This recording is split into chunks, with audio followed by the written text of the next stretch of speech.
সবাইকে ওয়েলকাম জানাচ্ছি আমাদের ভার্সিটি মাস্টার ক্লাসের তড়িৎ রসায়নের লাস্ট লেকচার 4-এ। আমরা মোটামুটি অনেক কিছু পড়ে ফেলছি এন্ড আমাদের এই লাস্ট লেকচারে অল্প কিছু টপিক বাকি, বাট সেটা ইম্পর্টেন্ট টপিক।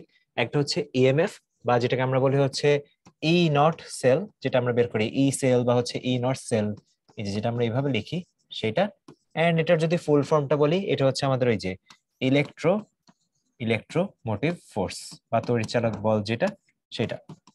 ওকে, আমরা হচ্ছে ইএমএফ দেখবো প্রমাণ অবস্থায় এটা, আর আরেকটা দেখবো হচ্ছে নার্সের সমীকরণ। পার্থক্যটা একটু আগেই বুঝে নিই। এই যে আমরা যেটা ইএমএফ এর কথা বলতেছি, এটা আসলে দুই রকমই হয়। একটা হচ্ছে যদি প্রমাণ অবস্থায় হয় তাহলে ই নট সেল দিয়ে লিখো তুমি, আর একটা যদি অপ্রমাণ অবস্থায় হয় তাহলে হচ্ছে তুমি ই সেল দিয়ে লিখো। সো বেসিক্যালি নার্সের সমীকরণে আমরা অপ্রমাণ বা যেটা স্ট্যান্ডার্ড না সেটা কি আমরা সামনেই দেখবো, বাট আগে একটু পার্থক্যটা জেনে নাও। অপ্রমাণ অবস্থাটা দেখি। আর হচ্ছে যখন আমরা জাস্ট ওই যে মনে আছে না যে সিম্পলি যোগ টোগ করি, তখন আমরা বের করি হচ্ছে ই নট সেল যেটা সেটা। এখন আমাদের এই যে ভার্সিটি টাইপের জন্য দেখছো গুরুত্বর কথা হচ্ছে প্রথম টাইপটা যেটা, সেটা হচ্ছে 3টে স্টার দেওয়া আর পরেরটা হচ্ছে 1টে স্টার দেওয়া। এটা একটা কারণ আছে। কারণটা হচ্ছে ইম্পর্টেন্ট আসলে দুইটাই বলা যায়, বাট আমাদের ইএমএফ যেহেতু বের করাটা খুবই সহজ, একটু পরে আমরা দেখবো যোগ করে চিহ্নগুলা বুঝে প্লাস হবে নাকি মাইনাস হবে এগুলো বুঝে যোগ করলে দেখা যায় যে কাজ হয়ে যায়, বা বিয়োগ করলে যা তোমার করা লাগবে আর কি, যোগ বিয়োগের কাজ সিম্পল। বাট নার্সের ইকুয়েশনে যেটা হচ্ছে যে এখানে লন লগ অনেক ব্যাপার স্যাপার চলে আসে, মানে একটু ভাগ টাগ করা লাগে, লন লগ করা লাগে, তারপর যোগ বিয়োগ করা লাগে। ক্যালকুলেশন গুলো একটু কমপ্লিকেটেড তো, আর ভার্সিটিতে যেহেতু ক্যালকুলেটর ইউজ করতে দেয় না, এই জন্য কোয়েশ্চেন আর কি একটু কম আসছে। বাট আসবে না যে বা আসতে পারে না যে তা না, অবশ্যই যদি ডেটাটা এরকম সুন্দর করে দেয় তাহলে এখান থেকেও কিন্তু ভার্সিটিতে কোয়েশ্চেন আসা পসিবল। ঠিক আছে, বাট অবশ্যই মেইন ইম্পর্টেন্ট হচ্ছে আসলে প্রথম টাইপটা। দেখবা যে অনেক অনেক কোয়েশ্চেন আসছে কোয়েশ্চেন ব্যাংকে, আমরা সেগুলোর মধ্যে বেশ কয়েকটাই দেখবো। এই যে এটা হচ্ছে আমাদের প্রথম টাইপের কথাবার্তা। এন্ড দেখো মোটামুটি রিসেন্ট ইয়ারে বলা যায় রিটেনও আসছে এই টাইপ থেকে একটা কোয়েশ্চেন। আচ্ছা, ফার্স্টে আমরা শুরু করতেছি এই চার্টটা দিয়ে। কথা হচ্ছে এই চার্টটাকে আমাদের মুখস্থ রাখা লাগবে, সবাই নিশ্চয়ই দেখছো চার্টটা। এটা আমাদের মুখস্থ রাখা লাগবে না, বাট হ্যাঁ এটার মধ্যে কয়েকটা বিভব যদি একটু মনে রাখতে পারি, মানে পরীক্ষায় কাজে চলে আসে। যেমন জিঙ্কেরটা যে -0.76, এটা আশা করি যে কারো মানে মনে নেই, এখানে এরকম থাকার কথা না। এটা একটা রিজন হচ্ছে আগের লেকচারও পড়ানোর সময় ভাইয়া বেশ কয়েকবার বলছি যে জিঙ্কের যে বিভবটা সেটা হচ্ছে -0.76, এটা একটা। তারপর ধরো আমাদের কপারেরটা হচ্ছে 0.34, হাইড্রোজেনেরটা 0 হবে এইটা। আর সবচেয়ে বেশি হচ্ছে আমাদের লিথিয়ামেরটা, যেহেতু লিথিয়ামেরটা -3.04, এরকম কয়েকটা মনে রাখতে পারো, বাট লিস্ট ধরে সবগুলা মনে রাখা লাগবে না।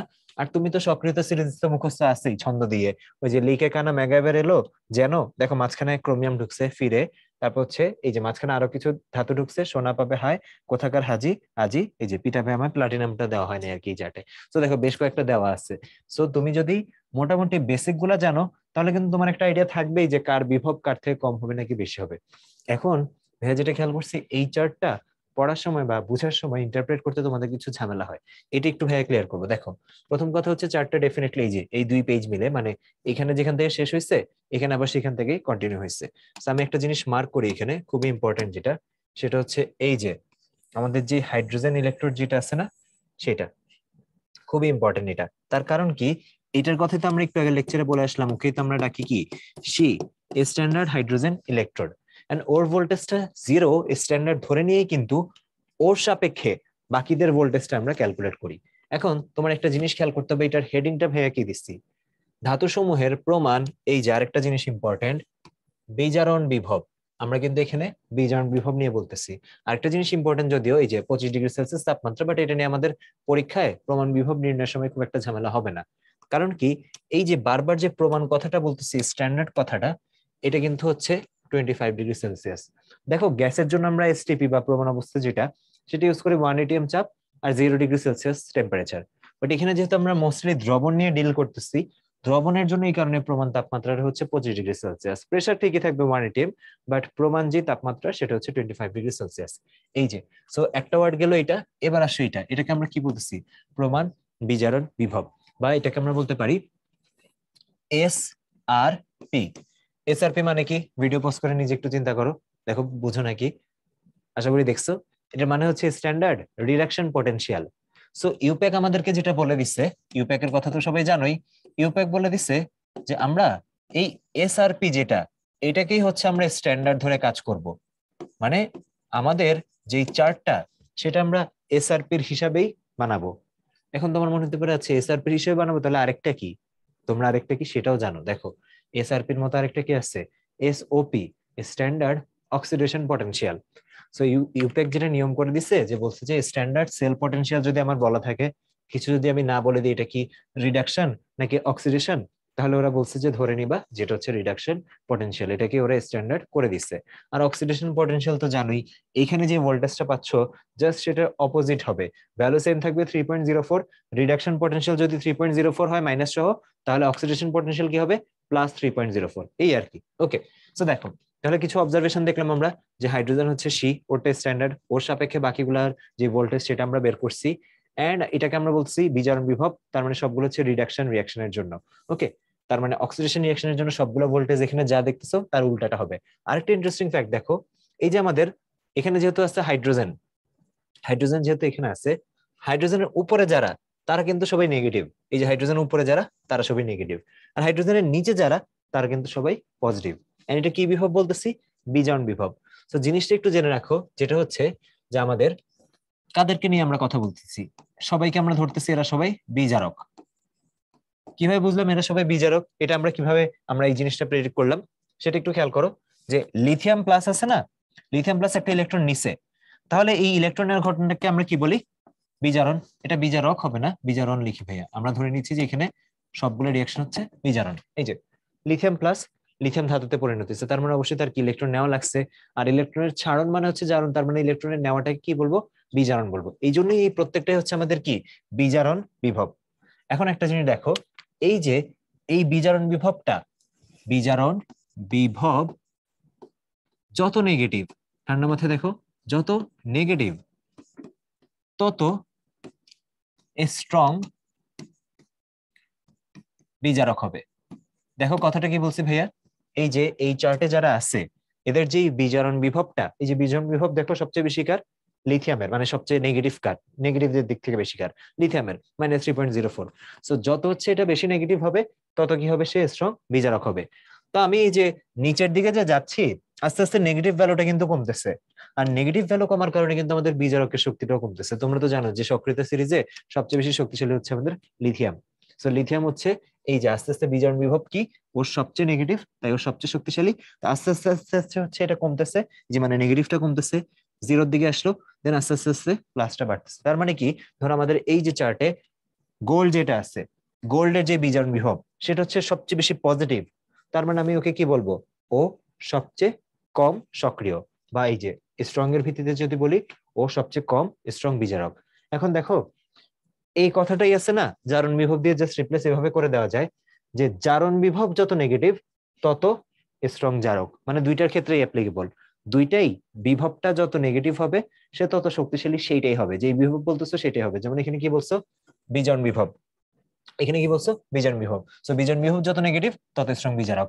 এটা যদি তুমি রিপ্লেস করে দাও জারণ বিভব দিয়ে, জারণ বিভব যত নেগেটিভ তত স্ট্রং জারক। আশা করি বুঝতে পারছি, একটু পর ম্যাথমেটিক্যাল প্রবলেম দেখার সময় আরো জিনিসটা ক্লিয়ার হতে পারবা, ঠিক আছে। ওকে, তো তোমাকে যদি আমি চার্ট দিয়ে দিই, চার্ট দিলাম না, পরীক্ষায় এরকম জিজ্ঞেস করে, চারটা ধাতু দিয়ে দিল, তাদের হচ্ছে বিজারণ বিভবটা দিয়ে দিল, জিজ্ঞেস করলো যে কোনটা সবচেয়ে সক্রিয় বা কোনটা সবচেয়ে শক্তিশালী বিজারক, তোমার আনসার কি হবে, অবশ্যই যেটার ভোল্টেজটা বেশি নেগেটিভ দেখবা সেটা। আর যদি জিজ্ঞেস করে যে কোনটা সবচেয়ে শক্তিশালী জারক, তখন কিন্তু দেখবা কি কোনটা বেশি হচ্ছে তোমার পজিটিভ আছে, উল্টাটা আর কি, ঠিক আছে। আবারও বলতেছি কথাটা দেখো, দিছে বিজারণ বিভব, এই যে ফার্স্টের এই চারটা নিয়ে ধরো কথা বলি, এই চারটার বিজারণ বিভব দেওয়া, এন্ড তোমাকে জিজ্ঞেস করছে কি এদের মধ্যে কোনটা সবচেয়ে শক্তিশালী বিজারক, কোনটা সবচেয়ে স্ট্রং, তোমার আনসার কি হবে, যে এটার ভোল্টেজটা কোন ভোল্টেজ, বিজারণ বিভব নিয়ে কথা বলতেছি, জানতেও চাইছে বিজারকের জন্য, আবার দেওয়া হচ্ছে বিজারণ বিভব, তাহলে যত নেগেটিভ তত ভালো। কিন্তু এই জিনিসটাই যদি মনে করো এদের জাবি দেওয়া মানে জারণ বিভব দেওয়া, তখন এটা কত হয়ে যেত, +3.04 +2.92 +2.87 +2.71। তাহলে এখন যদি ভাইয়া তোমাকে জিজ্ঞেস করি যে এখানে বলতে হবে কোনটা শক্তিশালী বিজারক, আনসার কি চেঞ্জ হয়ে যাবে, না তো, কোয়েশ্চেন আমার সেমই আছে যে কোনটা শক্তিশালী বিজারক। তার মানে বিজারণ বিভব যত নেগেটিভ, ঠিক একইভাবে আমি বলতে পারি না জারণ বিভব যত পজিটিভ তত শক্তিশালী বিজারক। এই যে দেখো মিলছে না, খুব স্বাভাবিক না, এই ভ্যালুটা যত নেগেটিভ হবে তুমি যখন এটাকে পজিটিভ করবা, ওই পজিটিভ ভ্যালুটাও তো তত বড় হবে। মানে নেগেটিভটা যত ছোট হবে, এই যে সংখ্যা রেখার মতো যদি চিন্তা করো, একটা সংখ্যা রেখায় এই যে -3 যত ছোট, +3 কিন্তু ঠিক ততই বড়। খেয়াল করছো? -3 শূন্য থেকে যতটুকু ছোট, +3 ততই বড়। সো এইভাবে কিন্তু আমরা এটা দেখতে পারি। আবার তোমাকে আমি সুবিধার জন্য এখানেও একটা তুলনা দেখাই। এই দেখো, -3 আর -2, এই দুজনের মধ্যে কে বড়? অবশ্যই হচ্ছে -2। কারণ কি? ওই যে সংখ্যা রেখা, সংখ্যা রেখা এই যে -3, তারপর হচ্ছে -2, তারপর হচ্ছে -1, তারপর হচ্ছে 0, এরকম। সো সংখ্যা রেখা অনুযায়ী কে বড়? -2। কিন্তু এটাকে যদি আমি 3 করি আর 2 করি, তখন কে বড়? 3 বড়। কারণ কি? সংখ্যা রেখা এবার যদি ডান দিকে যাই, এই যে 1 থাকবে, 2 থাকবে, 3 থাকবে, মানে বড় কে থাকবে? আমাদের 3 থাকবে। ঠিক আছে? সো এই প্লাস মাইনাসের জিনিসগুলো না তোমাদের গন্ডগোল লাগে, এই জন্য এটা নিয়ে এতক্ষণ কথা বললাম। ওকে, তাহলে আমরা চিনবো কিভাবে? যত নেগেটিভ থাকবে বিজারণ বিভব, তত শক্তিশালী বিজারক। আর জারণ বিভব যা থাকলে ঠিক তার উল্টাটা, যত পজিটিভ থাকবে তত শক্তিশালী বিজারক। মানে যারটা তার জন্য ঠিক আছে। যখন বিজারণ বিভব দেওয়া, সেটা বিজারকের শক্তির জন্য ঠিক আছে, যত নেগেটিভ। আবার যখন জারণ বিভব দেওয়া, তখন সেটা বিজারকের শক্তির জন্য বললে কিন্তু আবার উল্টাটা হবে। ঠিক আছে? নামগুলো একটু খেয়াল রাখতে হবে। অর্থাৎ বিজারণ বিভব যত নেগেটিভ, বিজারক তত শক্তিশালী। জারণ বিভব যত নেগেটিভ, জারক হিসেবে তত শক্তিশালী। আর দুইটাই যদি তুমি পজিটিভ করে দাও, তখন উল্টাটা হবে। ঠিক আছে? এটা একটু খেয়াল রাখতে হবে। ওকে, আসো এবার একটু দেখি এখানে। এই যে চার্ট তো আমরা দেখলাম, চার্ট থেকে এটা বুঝাতে চাচ্ছি যে মনে করো লিথিয়াম কি করলো, সে হচ্ছে একটা ইলেকট্রন নিল। হ্যাঁ, এইটা ধরলাম হচ্ছে লিথিয়াম প্লাস, একটা ইলেকট্রন নিয়ে সে হয়ে গেল লিথিয়াম ধাতু। ঠিক একইভাবে পটাশিয়াম প্লাস একটা ইলেকট্রন নিয়ে সে হয়ে যাবে পটাশিয়াম। ক্যালসিয়াম 2 প্লাস, সে নিবে দুইটা ইলেকট্রন, সে হয়ে যাবে ক্যালসিয়াম ধাতু। সোডিয়াম প্লাস, সে নিবে একটা ইলেকট্রন, হয়ে যাবে সোডিয়াম ধাতু। And so on so on. আমরা এখানে জাস্ট হাইড্রোজেন এটা লিখি, হাইড্রোজেন সাপোজ প্লাস, একটা ইলেকট্রন নিবে, সে হয়ে যাবে হাইড্রোজেন। সেটা যদি 2 হয়ে যায়, 2 করে দিই, হাইড্রোজেন গ্যাস হয়। ওকে, জাস্ট হচ্ছে লাস্ট গোল্ড একটা লিখে দিই। গোল্ড হচ্ছে 3 প্লাস হিসেবে থাকে, সো তিনটা ইলেকট্রন নিলে সে হয়ে যাবে গোল্ড। দেখো, এটা লেখার কারণ কি? দুইটা সাইড দেখতে পারতেছি আমরা। সো এই ঘটনা যেরকম ঘটা সম্ভব, অপোজিটটাও ঘটা সম্ভব না ভাইয়া?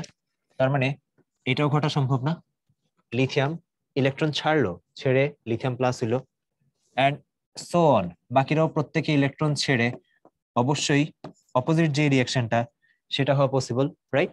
ওকে, এবার একটু দেখো ভাইয়া, এখানে একটু আগে এই ভোল্টেজটার কথাই বলছি, যে এই যে লিথিয়াম প্লাস যে ইলেকট্রন নিল, ইলেকট্রন নেওয়ার ঘটনাটা কি? বিজারণ। সেটার বিজারণ বিভব, এই যে আমরা এটাকে এইভাবে লিখবো, ই অফ, ধরো এটা প্রমাণ অবস্থাতে আছে, লিথিয়াম প্লাস থেকে লিথিয়াম। তাহলে কি করছি দেখো, বিজারণ ফরম্যাটে লিখছি, আয়ন থেকে ধাতু হইছে। সো এই যে বিজারণ বিভব, এটার কথা হবে মাইনাস, হবে -3.04 ভোল্ট। তাহলে এবার তুমি যদি এটার জারণ বিভবটা লিখতে চাও, কিভাবে লিখবে এটা দেখো, ই নট, লিথিয়াম লিখলাম আগে, লিথিয়াম থেকে লিখলাম লিথিয়াম প্লাস। তাহলে এটা কি হবে? এটা যদি -34 হয়, এটা কি হবে? +3.04 ভোল্ট। এই জিনিসটাই বুঝাতে যাচ্ছিলাম। ঠিক আছে? তাহলে দেখো, একটা আরেকটার আর কি উল্টা হবে। ম্যাথ করার সময় আমরা বুঝে নিব ও কি অ্যানোড হিসেবে ইউজ হচ্ছে নাকি ক্যাথোড হিসেবে ইউজ হচ্ছে। অ্যানোডে হয় জারণ, ক্যাথোডে হয় কি? বিজারণ। সো অ্যানোডে হলে যে বিভব হবে, ক্যাথোডে হলে কিন্তু বিভব সেটা হবে না, ভ্যালু সেম থাকবে, বাট সাইনটা হচ্ছে চেঞ্জ হয়ে যাবে। ঠিক আছে? আর এটা তো হচ্ছে যে দিক থেকে রিঅ্যাকশন দেখাও, এটা কিন্তু দুইটার জন্যই জিরো। আসলে এটা একটু দেখাই, এই যে এইটা ই অফ, তুমি হাইড্রোজেন থেকে H প্লাস দেখাও, এইটার এটা সমানই হবে ই অফ হাইড্রোজেন প্লাস থেকে হাইড্রোজেন গ্যাস। দুইটাই কি হবে? জিরো, তাই না? যেহেতু স্ট্যান্ডার্ড, জারণ হোক বিজারণ হোক, দুইটা বিভবই হচ্ছে ওর জন্য কত? জিরো। ওকে, কপারেটটা দেখবে একটু। কপারেটটা যেমন কি হাইড্রোজেনের পরে যারা, তাদের কিন্তু বিজারণ বিভব আবার পজিটিভ হয়ে যায়, কারণ উপরের দিকে থাকে হচ্ছে নেগেটিভ নেগেটিভ নেগেটিভ। হাইড্রোজেনের পরে যারা, তাদের আবার পজিটিভ। তাহলে দেখো কপারেটটা কিরকম। কপারের এই যে ই অফ বিজারণ বিভব লিখতেছি, মানে বিজারণ বিভব বলতে কপার 2 প্লাস, সে দুইটা ইলেকট্রন নিবে, ইলেকট্রন নিয়ে হবে হচ্ছে copper. So E of copper 2 plus থেকে কপার যদি হয়, তাহলে এটার ভোল্টেজ কত? হাইড্রোজেনের পরে তো প্লাস হবে, তার মানে আমার মুখস্থ আছে তো 0.34 ভোল্ট, তাই ভাইয়া লিখে দিলাম। খেয়াল করছো? একটু আগে লিথিয়াম হাইড্রোজেনের উপরে যে, তার কিন্তু বিজারণ বিভব আসছে নেগেটিভ, আর হাইড্রোজেনের নিচে যায়, এটাও কিন্তু বিজারণ বিভব, এই যে আয়ন থেকে ধাতু, তার মানে সেটা কি আসছে? পজিটিভ, উল্টা। আচ্ছা, তার মানে এবার ওর উল্টা বিভবটা কি হবে? জারণ বিভবটা। তার মানে আমি যদি লিখি ই অফ কপার থেকে কপার 2 প্লাস, এটা হবে -0.34 ভোল্ট। ঠিক আছে? এই তো, এই কথাবার্তাগুলো আর কি বুঝলে হবে। হ্যাঁ, আসো সামনের দিকে যাই। কি বলছে? HCl থেকে হাইড্রোজেনকে প্রতিস্থাপন করতে পারে না। কোনটা করতে পারে না? এটা তো একটু এই মাত্রই তুমি চার্টটা দেখলা, কপার করতে পারবে না, তাই না? এই যে দেখো কপার কি এই সক্রিয়তা সিরিজে হাইড্রোজেনের নিচে না, এই জন্য কি হাইড্রোজেনকে কিন্তু HCl থেকে প্রতিস্থাপন করতে পারবে না। বাকিরা পারবে, বাকিরা সবাই হচ্ছে উপরে থাকে, এটা নিয়ে কোনো ডাউট নেই। সাপোজ হচ্ছে আমি যদি ম্যাঙ্গানিজের সাপেক্ষে দেখাই, এই যে ম্যাঙ্গানিজ কি করবে, HCl এর কথা বলা তো, রিয়াকশন করে এই যে ম্যাঙ্গানিজ তো না, ম্যাগনেসিয়াম, আমাদের ম্যাগনেসিয়াম ক্লোরাইড তৈরি করবে আর হচ্ছে হাইড্রোজেন গ্যাস, এই যে সমতা করে দিলে এখানে 2 হবে, ব্যাস শেষ আর কি। এই সেম রিয়াকশনটা কি বলা হচ্ছে, কপার যেহেতু হাইড্রোজেনের থেকে কম সক্রিয়, সেম এই সেম রিয়াকশনটা এখানে হওয়া সম্ভব না। ওকে, তারপর কি, নিম্নের ধাতুগুলোর মধ্যে তড়িৎ কোষে ক্যাথোড হিসেবে ব্যবহৃত হওয়ার প্রবণতা কোনটি সবচেয়ে বেশি হবে? এটার জন্য আমাদের কি লাগবে, সক্রিয়তা সিরিজ। সো ক্যাথোড হিসেবে যেহেতু বলছে, আমাদের দেখতে হবে যেটা কম সক্রিয়, যত কম সক্রিয়, ওই যে উল্টাটা, বেশি সক্রিয় মানে কি অ্যানোড, কম সক্রিয় মানে কি ক্যাথোড। সো দেখতে হবে এদের মধ্যে কম সক্রিয় কে। এখন দেখো ভাইয়া, তোমাদেরকে যে সক্রিয়তা সিরিজটা বারবার শুরু থেকে মুখস্থ রাখতে বলতেছি, ওইটার মধ্যে একজন এখানে আসলে নাই, এই জন্য একটু তুমি কনফিউজ হতে পারো। এই যে ভাইয়া যেটা মুখস্থ থাকে সবসময়, যে লি কে কানা, এরকম, ঠিক আছে, এই ছন্দটা আমরা ইউজ করি। সো এখানে 3জন আছে, বেরিয়ামটা নাই, সো পরীক্ষার সময় তুমি আটকে যেতে পারো। এই জন্য আর কি বললাম তো, যে পরীক্ষা যদি এরকম অপশন দিয়ে দেয় যে তুমি যেটা ছন্দ মনে রাখছো ওই ছন্দের মধ্যে এই ধাতুটাই নেই, তখন একটু সমস্যা হতে পারে। তো এইখানে বেরিয়ামটার অবস্থা হচ্ছে, যে আবার লিখি এটাকে, বেরিয়ামটার অবস্থা এরকম জায়গায়, লি কে, তারপর বেরিয়াম, তারপর হচ্ছে ক্যালসিয়াম। তো দেখো সবচেয়ে কম সক্রিয় কে, কম সক্রিয় হচ্ছে আমাদের ক্যালসিয়াম, তাহলে কম সক্রিয় যেটা, সেটা কি হিসেবে ইউজ করবো, ক্যাথোড হিসেবে ইউজ করবো। ওকে, তো আমাদের আনসার হচ্ছে সি হবে এটা। ওকে, তারপর বলছে নিচের কোন তড়িৎদ্বারটির প্রমাণ বিজারণ, এই যে দেখো এখন থেকে হচ্ছে কোয়েশ্চেনটা ফিল করতে পারবে। দেখো কি বলছে, প্রমাণ বিজারণ বিভবের মান সবচেয়ে কম, বা সবচেয়ে কমকে আমরা এইভাবে বলতে পারি না, সবচেয়ে নেগেটিভ। যত নেগেটিভ হবে তত কি বেশি সক্রিয়, যত নেগেটিভ তত সক্রিয়। যে দেখছো ডিউতে আসছে, তো খুব স্ট্যান্ডার্ড কোয়েশ্চেন, কিন্তু এটা কনসেপচুয়াল কোয়েশ্চেন। প্রথম কথা, হাইড্রোজেন তো হবেই না, হাইড্রোজেনের আনসার কত, 0 হবে, জানো তুমি। তারপরেরটা দেখো, খেয়াল করছো কি, বি আর ডি। ইনফ্যাক্ট এখানে তোমার ভোল্টেজও মনে রাখার দরকার নেই, তোমাকে কনসেপচুয়াল কোয়েশ্চেন দিচ্ছে। অনেকে মনে করতে পারে আমি এখন ওই চার্টটার নাম মুখস্থ করে এটা কিভাবে উত্তর দিব, না ভাইয়া, এটা মোটেও চার্ট মুখস্থ রাখার কোয়েশ্চেন না। একটু দেখো, সক্রিয় সিরিজে তো জানোই, সোডিয়াম থাকে উপরে, হাইড্রোজেন থাকে এখানে, তারপর হাইড্রোজেনের নিচে থাকে কপার, আরো নিচে থাকে হচ্ছে প্লাটিনাম। তো ভাই একটু আগে তোমাকে যে কনসেপ্টটা বললাম আর কি, এই যে হাইড্রোজেন, যে ওর ভোল্টেজ তো স্ট্যান্ডার্ড যেটা, এটা তো হচ্ছে 0 ভোল্টেজ, হাইড্রোজেনের ভোল্টেজ তো হচ্ছে 0 ভোল্টেজ। সো হাইড্রোজেনের উপরে যে আছে সোডিয়াম, তারটা অবশ্যই কি হবে, দেখলাম বিজারণ বিভব কি হবে, নেগেটিভ হবে। আর হাইড্রোজেনের নিচে যারা আছে তাদের বিজারণ বিভব হচ্ছে পজিটিভ হবে। বুঝতে পারছি ভাইয়া? এই যে দেখো, বলছে বিজারণ বিভব সবচেয়ে কম, তোমার জানা দরকার নেই যে সোডিয়ামটা অ্যাকচুয়ালি কত হবে, -2.9 সামথিং এরকম কিছু হবে, কিন্তু তুমি এটা বুঝলেই হবে যে ও হচ্ছে নেগেটিভ হবে, আর হাইড্রোজেনের নিচের যারা তারা পজিটিভ হবে। ওকে, সো কারেক্ট আনসার দিয়ে দিচ্ছি। এরপর কি বলছে, জিঙ্কের জারণ বিভব কত? এই যে এটা দেখো, আমাদের যে চার্টটা, সেটা কি জারণ বিভবের ছিল নাকি বিজারণ বিভবের ছিল? ওই যে বলছি না, স্ট্যান্ডার্ড রিডাকশন পটেনশিয়াল। আচ্ছা, তো হাইড্রোজেনের উপরে কি জিঙ্ক আছে, তাই না? ওই যে লিখে গানা ম্যাগাইভার এলো, যেন ফিরে সোনা পাবে হাই, এই যে হাই এখানে। সো জিঙ্ক হচ্ছে উপরে আছে, আর হাইড্রোজেন হচ্ছে নিচে আছে। তার মানে হাইড্রোজেনের ভোল্টেজ যদি 0.00 হয়, কোনটা বিজারণ বিভব, তাহলে জিঙ্কেরটা কি হবে, অবশ্যই নেগেটিভ হবে। আবারও বলতেছি, মাথায় একটা রাখবা, জারণ বিজারণ দুইটার চার্ট তো তুমি রাখবা না, বইতে বিজারণ আছে, ইউপ্যাকও বলে দিছে এটা স্ট্যান্ডার্ড ওইটা, আমরা বিজারণটা মনে রেখে তারপর জারণটা বের করতে পারবো। তাহলে দেখো, জিঙ্কের বিভব আর যাই হোক, এখানে আনসার এইটা হওয়া সম্ভব না, তারপর হচ্ছে এইটা হওয়া সম্ভব না, আর হচ্ছে এইটা হওয়া সম্ভব না। খেয়াল করো কিভাবে বলতেছি ব্যাপারটা, আবার আমি তোমাকে বুঝাই বলতেছি, যে এখানে কি চাইছে, জারণ বিভব। তুমি এটা কিসের চার্ট জানো, বিজারণ বিভব। সো বিজারণ বিভব জিঙ্কের কি হবে, অলওয়েজ নেগেটিভ হবে। যদি তাই হয়, তাহলে জিঙ্কের যাবে কি হবে, জারণ বিভব কি হবে, সেটা হচ্ছে অলওয়েজ পজিটিভ হবে। খেয়াল করছো? মানে দেখে হঠাৎ করে মনে হতে পারে এই যে এখানে আমাদের প্যাচগুলো লাগে, চার্ট বইতে দেওয়া হচ্ছে বিজারণ বিভবের, তোমাকে কোয়েশ্চেন চাইছে জারণ বিভব, তুমি গুলাই ফেলতে পারো। সো এটা যাতে তোমাদের অসুবিধা না হয়, এটাই আর কি ভাই ক্লিয়ার করে দিলাম, এটা একটু খেয়াল রাখবা। আবারও বলি, জিঙ্কের চার্ট অনুযায়ী বিজারণ বিভব নেগেটিভ হওয়ার কথা, বিজারণ বিভব নেগেটিভ মানে জারণ বিভব অবশ্যই পজিটিভ হবে। অপশনে বাকি তিনটাই দেওয়া হচ্ছে নেগেটিভ, তার মানে অবশ্যই পজিটিভটা আনসার হবে। আসলেই তো এটা দেখো, আসলেই তো জিঙ্কের বিজারণ এই জারণ বিভব যেটা 0.76 দেখাই, এই যে চার্ট থেকেও প্রমাণ দেখাই। কই আমাদের জিঙ্ক, এই যে জিঙ্ক কিসের চার্ট, চার্ট হচ্ছে বিজারণ বিভবের, কত দেওয়া, -0.76, তাহলে ওর যাবি কত হবে, +0.76। আসলেই তো এটা দেখো। ওকে, বুঝে গেছে, আসো সামনের দিকে যাই। এবার আসো আমরা প্রমাণ হাইড্রোজেন তড়িৎদ্বারটা নিয়ে একটু পড়ে ফেলি। আগের লেকচারেও দেখছিলাম, বাট এবার একটু কম্বাইন করে জিনিসটা একটু সামারাইজ করে দিই। দেখো এগুলো হচ্ছে আসলে আমাদের প্রমাণ কন্ডিশন, এটা অবশ্যই মনে রাখতে হবে। তাহলে পরীক্ষার সময় তুমি বুঝতে পারবা নার্সের সমীকরণ ইউজ করতে হবে নাকি নর্মাল ইএমএফ যোগ বিয়োগ করে যেটা বের করি সেটা করলেই হবে। দেখো প্রমাণ অবস্থা মানে 25 ডিগ্রি, বলে আসছি একটু আগে কেন, সেটা দ্রবণের জন্য। তারপর 1 মোলার মানে হচ্ছে ঘনমাত্রা 1 m, অন্য কিছু হলে হবে না। সেমিমোলার, ডেসিমোলার, 0.5, 0.2, অন্য যে কোনো কিছু হোক সেটা হবে না। আর চাপ হচ্ছে 1 atm। এই তিনটা কন্ডিশন থাকলে আমরা বলি প্রমাণ অবস্থা। যখনই তুমি দেখবা যে এদের তিনটার যে কোনো একটা নাই, তখনই তুমি শিওর হবা যে নার্সের সমীকরণ ইউজ করতে হবে। আবার রিপিট করতেছি, যখনই তুমি কনফার্ম থাকবা যে এই তিনটার কোনো একটা নাই, কোন একটা নষ্ট হয়েছে, হয় 25 ডিগ্রি নাই, বা ঘনমাত্রা 1 মোলার নাই, বা চাপ 1 atm নাই, তখনই তুমি শিওর হবা কি এখানে আমার নার্সের ইকুয়েশন যেটা অ্যাপ্লাই করতে হবে। ওকে, এবার আসলে আমাদের হাইড্রোজেন ইলেকট্রোড বা শিয়ার ব্যাপারটা একটু বলি। ঘটনা কি হচ্ছিল, এই যে আমরা এখান থেকে হাইড্রোজেন দিচ্ছিলাম 1 atm চাপে, গ্যাস হিসেবে দিচ্ছিলাম। দেখছো বাস্তবে চিত্রটা এরকম, খুব সুন্দর কিন্তু, তাই না? আর এখানে হচ্ছে আমাদের প্লাটিনাম ওয়্যার ব্যবহার করছি। তারপর হচ্ছে এই যে প্লাটিনাম, যেটা এটাকে এখানে জুম করে দেখানো হয়েছে, আর এখানে যে ইলেকট্রনের আদান প্রদানটা ঘটে সেটা দেখানো হয়েছে। এন্ড এখানে আলটিমেটলি কি হচ্ছে, HCl এর মধ্যেও আসতেছে। সো ইম্পর্টেন্ট কি এখানে, ইম্পর্টেন্ট হচ্ছে এই যে H2 গ্যাসের যে ঘনমাত্রা সেটা 1 atm রাখা, আর হচ্ছে এই যে HCl এর যেই ঘনমাত্রা সেটা 1 মোলার রাখা। ওর চাপটা যাতে 1 atm থাকে আর ওর ঘনমাত্রা যাতে 1 মোলার থাকে, এটা খেয়াল রাখা, তাহলেই সি হবে।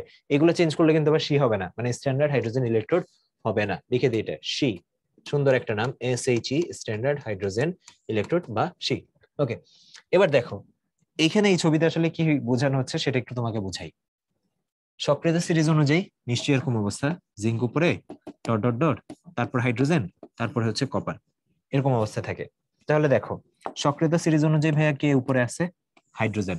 আমরা শিখছি না হাইড্রোজেন যদি উপরে থাকে তাহলে সে কি হবে, অ্যানোড। আর হচ্ছে যে নিচে থাকবে সে কি হবে, ক্যাথোড। এটা আমরা জানি, অনেকবার দেখে আসছি আমরা এগুলা। তো এবার একটু চিন্তা করো, অ্যানোডে কি হয়, অ্যানোডে হয় হচ্ছে অক্সিডেশন, ক্যাথোডে কি হয়, ক্যাথোডে হয় হচ্ছে রিডাকশন।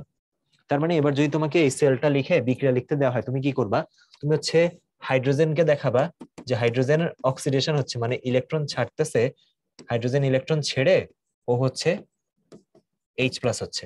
অবশ্যই তুমি এটা দেখাবা, ঠিক আছে না? দেখো হাইড্রোজেন অ্যানোডে অক্সিডেশন যেহেতু বেশি সক্রিয়, ও ইলেকট্রন ছাড়বে, ছেড়ে ও H+ হবে। আর এখানে কি হবে দেখো, ক্যাথোডে কে আছে, কপার, কপার 2+, এবার ইলেকট্রন নিবে, নিয়ে এসে কিসে পরিণত হবে, কপার ধাতুতে পরিণত হবে। তার মানে ভাইয়া দেখো তো এই যে ভোল্ট মিটারে একটা রিডিং দেখা যাচ্ছে, ভোল্ট মিটারে যে রিডিংটা দেখতেছো, তুমি ভিডিওটা একটু পজ করে চিন্তা করো, এই রিডিংটাকে কোন ভোল্টেজ বলবা তুমি, এই রিডিংটা বা পটেনশিয়ালটাকে কোন পটেনশিয়াল বলবা, এটাকে কি তুমি অক্সিডেশন বলবা নাকি রিডাকশন বলবা?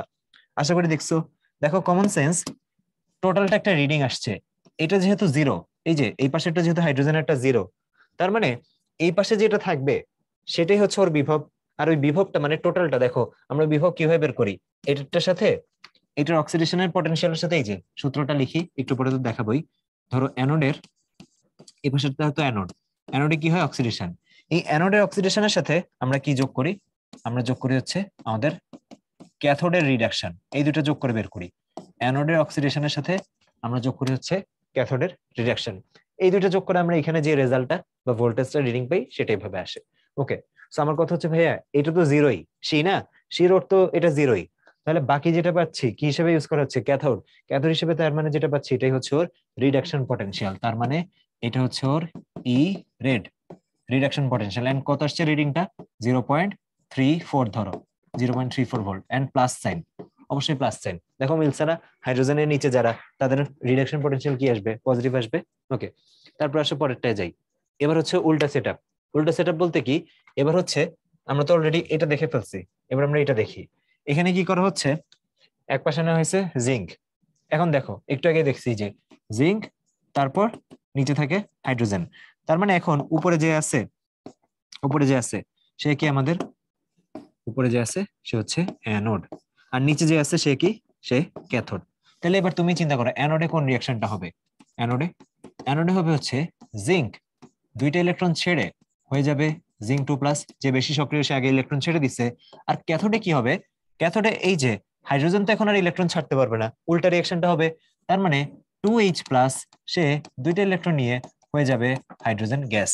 তাহলে ভাইয়া বলো এই যে ক্যাথোডে কি হয়েছে, ক্যাথোডে বিজারণ যে হয়, এই যে এইটার যে ইটা সেটা তো 0 ভোল্টেজই, এটা 0 ভোল্টেজ না যেহেতু সি।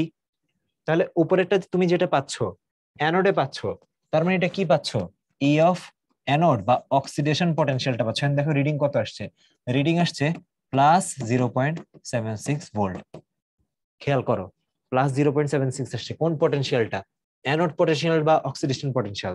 তার মানে এটা থেকে বলতে পারি ই রেড কত আসবে, এটারই রিডাকশন পটেনশিয়াল কত আসবে, এটারই -0.76 ভোল্ট।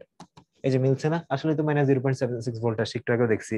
সো কাজ হচ্ছে বেসিক্যালি এইটাই, যে এইভাবেই সেটাকে ইউজ করা হয়। যার সাথে রাখছি সে কি ওর থেকে বেশি সক্রিয় নাকি কম সক্রিয়, তার উপর আসলে আমি বুঝবো যে আমি কি আসলে এটা জারণ বিভব বের করলাম নাকি বিজারণ বিভব বের করলাম। ওকে, আসলে এবার হচ্ছে আমরা সূত্রটা দেখে ফেলি। সূত্র তো মেইনলি হচ্ছে তোমরা বইতে এগুলা দেখছো, এন্ড এটাও একটু এক্সপ্লেন করে দিই। নর্মালি কি হয়, অ্যানোডে জারণ হয়, সো এই জারণের সাথে ক্যাথোডে বিজারণ হয়, এই বিজারণটা যোগ করতে হয়। নর্মাল সূত্রটা খুবই সিম্পল। তারপর দেখো পরের লাইনে কি করা হয়েছে, অ্যানোডে অক্সিডেশনের সাথে ক্যাথোডে অক্সিডেশন রাখা হয়েছে। তুমি একটু চিন্তা করো, যেহেতু এটা হচ্ছে রিডাকশন পটেনশিয়াল, এটাকেই যদি তুমি এবার অক্সিডেশন পটেনশিয়াল হিসেবে লিখো, তুমি কি সাইনটা চেঞ্জ করে দিবা না? এই জন্যই কি এখানে মাইনাস চলে আসছে। আবার এবার উল্টাটা চিন্তা করো, অ্যানোডে হচ্ছে অক্সিডেশন বাট তুমি বসাচ্ছ রিডাকশন, সো এবার এখানে সামনে একটা মাইনাস লাগবে না? সিম্পল জিনিসটা, যেহেতু সাইন চেঞ্জ হয়। আবারও বলতেছি, নর্মালি অ্যানোডে অক্সিডেশন আর ক্যাথোডে রিডাকশন এই দুইটা যোগ করতে হয়। যদি অক্সিডেশন দাও আসবে, আবার ক্যাথোডে হওয়ার কথা রিডাকশন, তুমি বসাচ্ছ অক্সিডেশন, তাহলে এই যে ক্যাথোডে অক্সিডেশন বসালে এখানে নেগেটিভ আসবে। সো এই ভেজালে পড়ার থেকে আরো একটা ইজি ওয়ে যেটা আমরা দেখতে যাচ্ছি, সেটা হচ্ছে রিয়াকশনে যা হবে তাই লেখা। ধরো এখানে রিয়াকশন দেখে কি বোঝা যাচ্ছে না, এ আসলে হচ্ছে এ প্লাস আর বি প্লাস আসলে হচ্ছে বি, দেখে বোঝাচ্ছে। সো এ প্লাস কিভাবে হয়েছে, নিশ্চয়ই এ একটা ইলেকট্রন ছেড়ে এ প্লাস হয়েছে, এটাকে আমরা কি বলি, অক্সিডেশন পটেনশিয়াল। ঠিক একইভাবে আমাদের এই যে বি প্লাস যেটা হয়েছে, সে একটা ইলেকট্রন নিয়ে কি করছে, বি তে পরিণত হয়েছে, এটাকে আমরা কি বলি, রিডাকশন পটেনশিয়াল, রাইট? সো দেখো এইভাবে আমরা ই নট সেল যেটা সেটা বের করব, মানে রিয়াকশনে যা হয়েছে তাই আমি করব। আমি একটা এক্সাম্পল দিয়ে দেখাই। ধরো আমার এখানে এই সেলটার জন্য দেখি, আমরা তো জানি এখানে কি হচ্ছে, এই যে জিঙ্ক, অনেকবার দেখে আসছি, এটা জিঙ্ক 2+, এটা এইভাবে লবণ সেতু দিলাম, তারপরে কপার 2+ থেকে হয় কপার। এন্ড ধরো পটেনশিয়াল এই পাশে দেওয়া আছে, পটেনশিয়াল এই পাশে ই নট জিঙ্ক থেকে জিঙ্ক 2+ এরটা দেওয়া, মানে বুঝতেই পারতেছো জারণ বিভব যেটা সেটা দেওয়া, যেহেতু ধাতু আগে লিখছি। সো 0.76 ভোল্ট দেওয়া। আর এখানে ই নট এটাও দেওয়া, ধরো এই যে কপার থেকে কপার 2+, এন্ড এটার কপার থেকে কপার 2+ ভ্যালুটা দেওয়া ধরো -0.34 ভোল্ট। এবার একটু বুঝো, এই সেলের জন্য যদি তুমি ই নট সেল বের করতে চাও, তুমি ফার্স্টে সূত্রটা কি লিখে ফেলবে এইভাবে, এই যে ই নট সেল রিয়াকশনে যা হচ্ছে তাই লিখবা। রিয়াকশনে কি হচ্ছে, জিঙ্ক থেকে জিঙ্ক 2+, তার মানে তুমি এখানে তাই লিখবা, ই নট জিঙ্ক থেকে জিঙ্ক 2+। তার সাথে তুমি কি করবা, যোগ করবা, কি যোগ করবা, কপার থেকে কপার 2+, না, রিয়াকশনে যেটা হচ্ছে সেটা যোগ করবা। রিয়াকশনে কি হচ্ছে, কপার 2+ থেকে কপার, উল্টাটা। সো তুমিও তাই করবা, এই যে ই নট কপার 2+ থেকে কপার। এবার এক কাজ করো, তুমি একটু এবার কোয়েশ্চেনে দেখো কি দেওয়া আছে।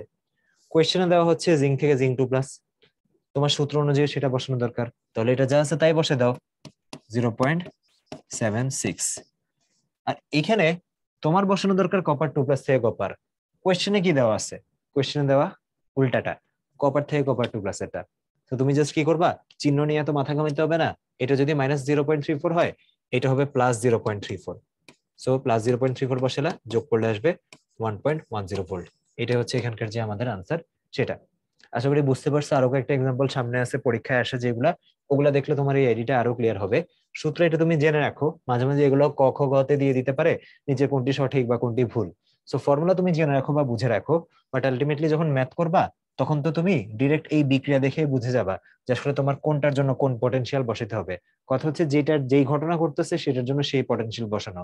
অ্যানোডে অক্সিডেশন হয় তাই ওর জন্য জারণ বিভবটাই বসানো, ক্যাথোডে বিজারণ হয় বা রিডাকশন হয় এই জন্য ওর জন্য বিজারণ বিভবটাই বসানো। ওকে, আসো এবার আমরা একটা জিনিস দেখি, মুক্ত শক্তির পরিবর্তন। এটা জাস্ট আমরা একটু দেখে রাখি, ভার্সিটিতে এটা থেকে আসলে কোয়েশ্চেন আসে নাই, বাট যেহেতু বললাম যে এখনকার ভার্সিটির কোয়েশ্চেন গুলো অনেক বেশ ভালো হচ্ছে এন্ড জিনিসটা বুঝলে আসলে সহজই, তাই এটা একটু আমরা দেখে নিই, ঠিক আছে? ওকে, এই যে আমরা যে আলটিমেটলি সেলটা বানাচ্ছি, আমাদের টার্গেট কি, ফিজিক্সের একটা সূত্র দিয়ে শুরু করি। এই যে ভোল্টেজ ইকুয়ালস টু হচ্ছে W ডিভাইড বাই কিউ। আমাদের কাজ হচ্ছে এখানে একটা ভোল্টেজ ডিফারেন্স হবে যেটাকে অ্যাকচুয়ালি আমরা বলতেছি আমাদের সাপোজ এই যে ই সেল, আমরা চাই এই ইলেকট্রোমোটিভ ফোর্স বা ভোল্টেজ ডিফারেন্সটা পাই, এবং এই ভোল্টেজ ডিফারেন্সের জন্য কিছু কাজ হবে। যেমন এখানে আমাদের কাজটা অ্যাকচুয়ালি কি ইলেকট্রিক ওয়ার্ক, কিছু ইলেকট্রিক কাজ হবে এখানে, রাইট? এটা হচ্ছে আমাদের টার্গেট। সো আমরা কি একটা কাজ করতে পারি? আমরা এখানে, হ্যাঁ এখানে আমরা কাজের কথাই বলতেছে ইনফ্যাক্ট। সো আমরা যদি এই দুটাকে গুণ দিয়ে দিই, এই যে W equals to ultimately V Q, এটা লিখি। সো ভি এর জায়গায় আমি এখানে বসে হচ্ছে ই সেল, আর কিউ এর জায়গায় আমি কি বসাই দেখো, একটু দেখো কিউটা অ্যাকচুয়ালি কি, কিউটা কি সেটাও বুঝার চেষ্টা করি। কিউ তো হচ্ছে আমাদের চার্জ, কত কুলম চার্জ হচ্ছে ইউনিট তো জানোই, যে এটা যদি তুমি হচ্ছে ভোল্টেজে আনসার বের করতে চাও, এটার একক হওয়া লাগবে জুল, আর এটা একক হওয়া লাগবে কুলম। ফিজিক্সের পড়াশোনা এগুলো, আশা করি এগুলো খেয়াল আছে। ওকে, সো দেখো জুল পার কুলম হওয়া লাগবে, যে প্রতি 1 কুলম্বে কি পরিমাণ কাজ করা লাগে, সেটাই হচ্ছে আমার ভোল্টেজের যে ডিফারেন্সটা সেটা। সো দেখো এখানে এই চার্জটা বের করা যায় কিভাবে। সাপোজ আমার হচ্ছে এই যে কপার, দুইটা ইলেকট্রন ছেড়ে কপার 2+ হবে, তাহলে এই দুইটা ইলেকট্রন ছাড়া মানে কত ফ্যারাডে কারেন্ট? 2 Faraday current. কোথায় পড়ছি আমরা এগুলা? আমরা আমাদের লেকচার 1-এ বা 2-তে সেখানে এগুলো দেখে আসছি, ঠিক আছে? সো এই 2 ফ্যারাডে কারেন্ট মানে অ্যাকচুয়ালি কি, ফ্যারাডে মানে আবার অ্যাকচুয়ালি কি, ফ্যারাডে মানে তো হচ্ছে আবার অ্যাকচুয়ালি 2 × 96500 কুলম। তো দেখো এখানে অ্যাকচুয়ালি কি বসাবা, এইটা আসলে কি, এই যে 2টা আসলে কি ই, আর এইটাই কি আমাদের ওই যে তুল্য সংখ্যা বা চার সংখ্যা, যে কয়টা ইলেকট্রন আদান প্রদান করে। সো যেহেতু দুইটা ইলেকট্রন আদান প্রদান করছে, আমি এটাকে এইভাবে লিখতে পারি না, 2f বা EF, এটাকে আমরা এইভাবে লিখতে পারি। সো এখানে কিউ এর মানটা বসাই ই সেল ইন্টু EF। EF কোথা থেকে আসছে? কি হচ্ছে টোটাল চার্জ, কি পরিমাণ চার্জ, দুইটা ইলেকট্রন ছাড়ে, তার মানে কারেন্ট হচ্ছে 2 ফ্যারাডে, তার মানে 2 × 96500, তার মানে যতগুলো ইলেকট্রন ছাড়বে ফ্যারাডের সাথে ততগুণ, এই জন্য এটাকে একসাথে EF লিখছি। আচ্ছা, সবই বুঝলাম। এবার হচ্ছে আমরা এই জায়গাটায় আসি, এই যে এই ওয়ার্কটা আসলে কি, তাপগতিবিদ্যার সাইনগুলো তোমাদের মনে আছে নাকি? দেখো এই ওয়ার্কটা হচ্ছে work done by system, work done by system on surrounding, work done by system on surrounding. মানে এটা হচ্ছে আমার সেলটা আছে না, যে সেলটা আমি বানাইছি সেটা হচ্ছে আমাদের সিস্টেম। এই সিস্টেমটা পরিবেশের উপর কি পরিমাণ কাজ করতেছে, এই যে এই ইলেকট্রিক ওয়ার্কটাই তো আমি বের করতেছি। আমরা কি বের করতেছি? এই যে কি পরিমাণ কাজ পরিবেশের উপর আমরা যে সেলটা বানাইছি সেটা করতেছে। তোমরা একটু মনে করে দেখো সাইন কনভেনশনটা, চাইলে একটু ভিডিওটা পজ করে নিতে পারো, যে এটার সাইন কনভেনশনটা কি ছিল। যদি সিস্টেম পরিবেশের উপর কাজ করে, এই যে দেখো, যদি সিস্টেম যদি সারাউন্ডিং এর উপর কাজ করে, তাহলে সেটার সাইনটা কি হয়? সাইনটা হচ্ছে হয় নেগেটিভ। সিস্টেম যদি সারাউন্ডিং এর উপর কাজ করে তাহলে সাইনটা হচ্ছে নেগেটিভ, এই জন্যই এখানে চলে আসে একটা নেগেটিভ। আর এটাই হচ্ছে আসলে আমাদের প্রমাণ মুক্ত শক্তির যে পরিবর্তন সেটা, বা মুক্ত শক্তির পরিবর্তন, প্রমাণ অবস্থা হলে প্রমাণ বা না হলে না, এই আর কি। এটাকেই কিন্তু এই যে পরিমাণ কাজটা করে, এই কাজটাকে আমরা বলি কি মুক্ত শক্তির পরিবর্তন। এই বাকি কথাবার্তাগুলো আসলে হচ্ছে ফিজিক্সের কথাবার্তায় বলা যায়। এই ডেল জি যেটা, এটাই আসলে হচ্ছে ওয়ার্ক ডান, আর এটা হচ্ছে মুক্ত শক্তির যে পার্থক্য বা পরিবর্তনটা, মানে কাজ করার আগে কতটুকু ছিল, এই কাজ করার পরে কতটুকু হইলো, দুইটার যে পার্থক্য বা পরিবর্তন, সেটাই হচ্ছে ডেল জি। আর নেগেটিভ কেন আসলো? সিস্টেম যখন পরিবেশের উপর কাজ করে তখন নেগেটিভ সাইন হয়, আর পরিবেশ যখন সিস্টেমের উপর কাজ করে তখন পজিটিভ সাইন হয়। আমরা এখানে কি চাই? আমরা চাই হচ্ছে যে আমাদের সিস্টেম আমাদেরকে কিছু কাজ দিক, আমরা যে সেল বানাইলাম আমি এখান থেকে কিছু ইলেকট্রিক ওয়ার্ক করতে পারি সেটা।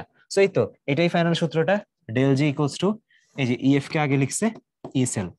তাহলে দেখো কি দেখলাম আমরা, ই সেল যদি পজিটিভ হয় তাহলে সেটা কি একটা স্বতঃস্ফূর্ত বিক্রিয়া, অবভিয়াস না? আমি তো চাই যে এখানে ভোল্টেজটা, এই যে ভোল্টেজটা আমার পজিটিভ কিছু একটা আসুক। ভোল্টেজ নেগেটিভ আসে কি ভালো কিছু? ভোল্টেজ নেগেটিভ আসা মানে তো আমি এখানে কারেন্টই পাচ্ছি না, জিরো আসলেও পাই না, নেগেটিভ আসলে তো আরো খারাপ, মানে সেলেই গন্ডগোল। আমরা চাই ভোল্টেজটা পজিটিভ আসুক।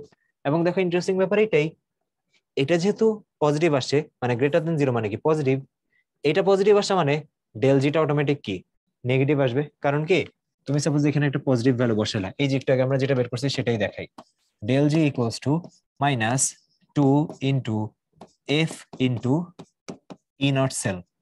এই যে 1.10 ভোল্ট বের করছিলাম না, এটা বসাইছি প্লাস ভ্যালু, আর 2 কেন বসাইছি? টু বসেছি কারণ এই যে এখানে ইলেকট্রন কয়টা আদান প্রদান করে, এই যে জিঙ্ক থেকে যখন জিঙ্ক 2+ হয় কয়টা ইলেকট্রন আদান প্রদান করা লাগে, দুইটা, এই জন্য হচ্ছে টু বসেছি। তাহলে কি করলাম, এই যে দেখো 2F96500, আর এটা কত 1.10 ভোল্ট বসেছি। তাহলে দেখো এটা তো একটু আগে পজিটিভ আসছে দেখে আমরা খুশি হয়েছি, রাইট? এটা পজিটিভ আসছে মানে ভালো। এটা পজিটিভ আসলে কিন্তু এটা কি আসবে, অটোমেটিক নেগেটিভ আসবে, তুমি সূত্রের মধ্যে নেগেটিভ দিয়ে রাখছেন, তাহলে কি বিক্রিয়াটা স্বতঃস্ফূর্ত মানে রিঅ্যাকশনটা হবে আর কি। তাহলে এটা মাথায় রাখবা যে ই পজিটিভ আসা ভালো আর জি নেগেটিভ আসা ভালো, অবভিয়াসলি, কারণ ই এর আগে তুমি একটা নেগেটিভ দিয়ে রাখছো, তো এটা পজিটিভ আসলে এটা নেগেটিভ আসবে। এবার উল্টাটা, ই যদি মনে করে নেগেটিভ আসতো, ধরো এটাকে মডিফাই করে লিখি, এটাকে যদি আমি এভাবে লিখি যে -2 × F তো এই যে 96500, আর এটা আসলো -1.10, তাহলে টোটাল আনসারটা কি হবে, এই মাইনাস আর এই মাইনাসে টোটাল আনসারটা প্লাস হয়ে যাবে না? সো প্লাস আসা তো এখানে খারাপ, ই মাইনাস আসা খারাপ আর জি প্লাস আসা খারাপ, উল্টাটা আর কি, যেহেতু সামনে একটা মাইনাস দিয়ে রাখছো সেটা কি হবে, অস্বতঃস্ফূর্ত। আর যদি হচ্ছে এইটা জিরো আসে, এই যে দেখো এটা যদি জিরো বসাও টোটাল রেজাল্ট তো জিরোই আসবে, তার মানে দ্য সেল ইজ ডেড। কোষটা তুমি হচ্ছে বানাইছিলা, বিক্রিয়া করতে করতে এখন সাম্যাবস্থায় চলে আসছে, এখন আর রিয়াকশন হবে না। দেখো লাস্টের দুইটার মধ্যে কিন্তু পার্থক্য আছে। ফার্স্টটা হচ্ছে সেলটাই তুমি বানাইছিলা ঠিকভাবে, মানে যে অ্যানোড যে ক্যাথোড যা যা হওয়ার কথা সবই ঠিকঠাক। সেকেন্ড হচ্ছে সেলটাই তুমি বানাইছো উল্টা, দেখো উল্টা হইলে তো এই যে ভ্যালু সেম আসে, সাইন নেগেটিভ আসে, ঠিক আছে? মানে ধরো জিঙ্কে নেওয়ার কথা অ্যানোডে, জিঙ্কে নিয়ে নিছো ক্যাথোডে, উল্টা। আর লাস্টেরটা কি হয়েছে, সেলটা ঠিকঠাকই বানাইছিলা বাট এখন রিয়াকশন করতে করতে ক্ষয় হয়ে ultimately the cell is dead, একসময় না একসময় তো সব কোষই শেষ হবে। হ্যাঁ, এরকম। ওকে, আসো এবার এটা থেকে আমরা একটা জিনিস দেখি, এটাকে আমরা বলতেছি হচ্ছে পাত্রের ম্যাথ বলি, এটাকে পাত্রের ম্যাথ বলি। খুবই ইম্পর্টেন্ট একটা টাইপ, বোর্ডের কোশ্চেন দেখছো। হ্যাঁ, এটা আসলে এই সেলের সাথেই রিলেটেড। দেখো এতক্ষণ আমরা কি চাচ্ছিলাম, আমরা তো নর্মালি চাচ্ছিলাম যখন আমরা ব্যাটারি বানাই, দেখো কমন সেন্স বলি, যখন আমরা ব্যাটারি বানাই তখন আমরা কি চাই, আমরা চাই যে হ্যাঁ এই সেলটা গ্রেটার দেন জিরো হোক। হ্যাঁ, উই ওয়ান্ট, আমি লিখি উপরে উই ওয়ান্ট, মানে আমরা চাই আর কি, তাই না? এটাই তো স্বাভাবিক। এই সেল বড় হলে তো আমাদের জন্য ভালো ভোল্টেজ ডিফারেন্স থাকবে, আমি কারেন্ট পাবো। বাট যখন এটাকে আমরা বলতেছি পাত্রের ম্যাথ, পাত্রের ম্যাথ যখন বলতেছি পাত্রের ম্যাথ, তখন আমরা কি যাব, সবসময় আমরা চাবো যে এই সেলটা লেস দেন জিরো হোক। এখন লেস দেন জিরো মানে কি, লেস দেন জিরো মানে দেয়ার ইজ নো রিয়াকশন। আর রিয়াকশন না থাকা মানে কি, রিয়াকশন না থাকা মানে পাত্রে রাখা যাবে। ওকে, এবার দেখো তুমি যদি কনসেপ্টটা আগে থেকে ভুলে যেয়ে থাকো, এবার ভাইয়া তোমাকে আবার জিরো থেকে বলতেছি। আমার এখানে মনে করো পাত্রটা হচ্ছে জিঙ্কের, আর দ্রবণ নিলাম কি কপার সালফেটের। এন্ড আমরা তো জানি এই রিয়াকশনটা হওয়া সম্ভব, কারণ কি জিঙ্ক হচ্ছে বেশি সক্রিয় আমার কপারের থেকে। আমি যদি এটাকে এভাবে রাখি, এই যে zinc plus copper sulphate, ultimately জিঙ্কটা কপারকে রিপ্লেস করে তৈরি করে ফেলবে জিঙ্ক সালফেট প্লাস হচ্ছে কপার। তার মানে এই রিয়াকশনটা ফিজিবল। ফিজিবল মানে কি হচ্ছে, এই রিয়াকশনের আমার ই সেল গ্রেটার দেন জিরো। আর E sell greater than zero মানে কি রিয়াকশনটা হয়ে যায়, তার মানে কি পাত্র নিজেই এখানে দ্রবণের সাথে রিয়াকশন করে ফেলতেছে। সো পাত্র কি হবে, আলটিমেটলি এখানে পাত্রটা ছিদ্র হয়ে যাবে না? পাত্র নিজেই যদি রিয়াকশনটা করে ফেলে তাহলে তো পাত্র ছিদ্র হয়ে যাবে। সো ছিদ্র হয়ে গেলে কি এখানে খারাপ না? তাহলে কি হলো, পাত্রের ম্যাথে আমরা চাই যে এই সেলটা নেগেটিভ আসুক। নেগেটিভ আসা মানে রিয়াকশন হবে না, পাত্রে রাখা যাবে। আর বাকি সবগুলো উল্টা আনসার। উল্টা আনসার কি দেখো, এই সেল যদি পজিটিভ হয়, পজিটিভ মানে স্বতঃস্ফূর্ত রিয়াকশন, আর স্বতঃস্ফূর্ত রিয়াকশন মানে এই যে এরকম, তখন পাত্রে রাখা যাবে না, কারণ কি রাখলে সেটা ফুট হয়ে যাবে।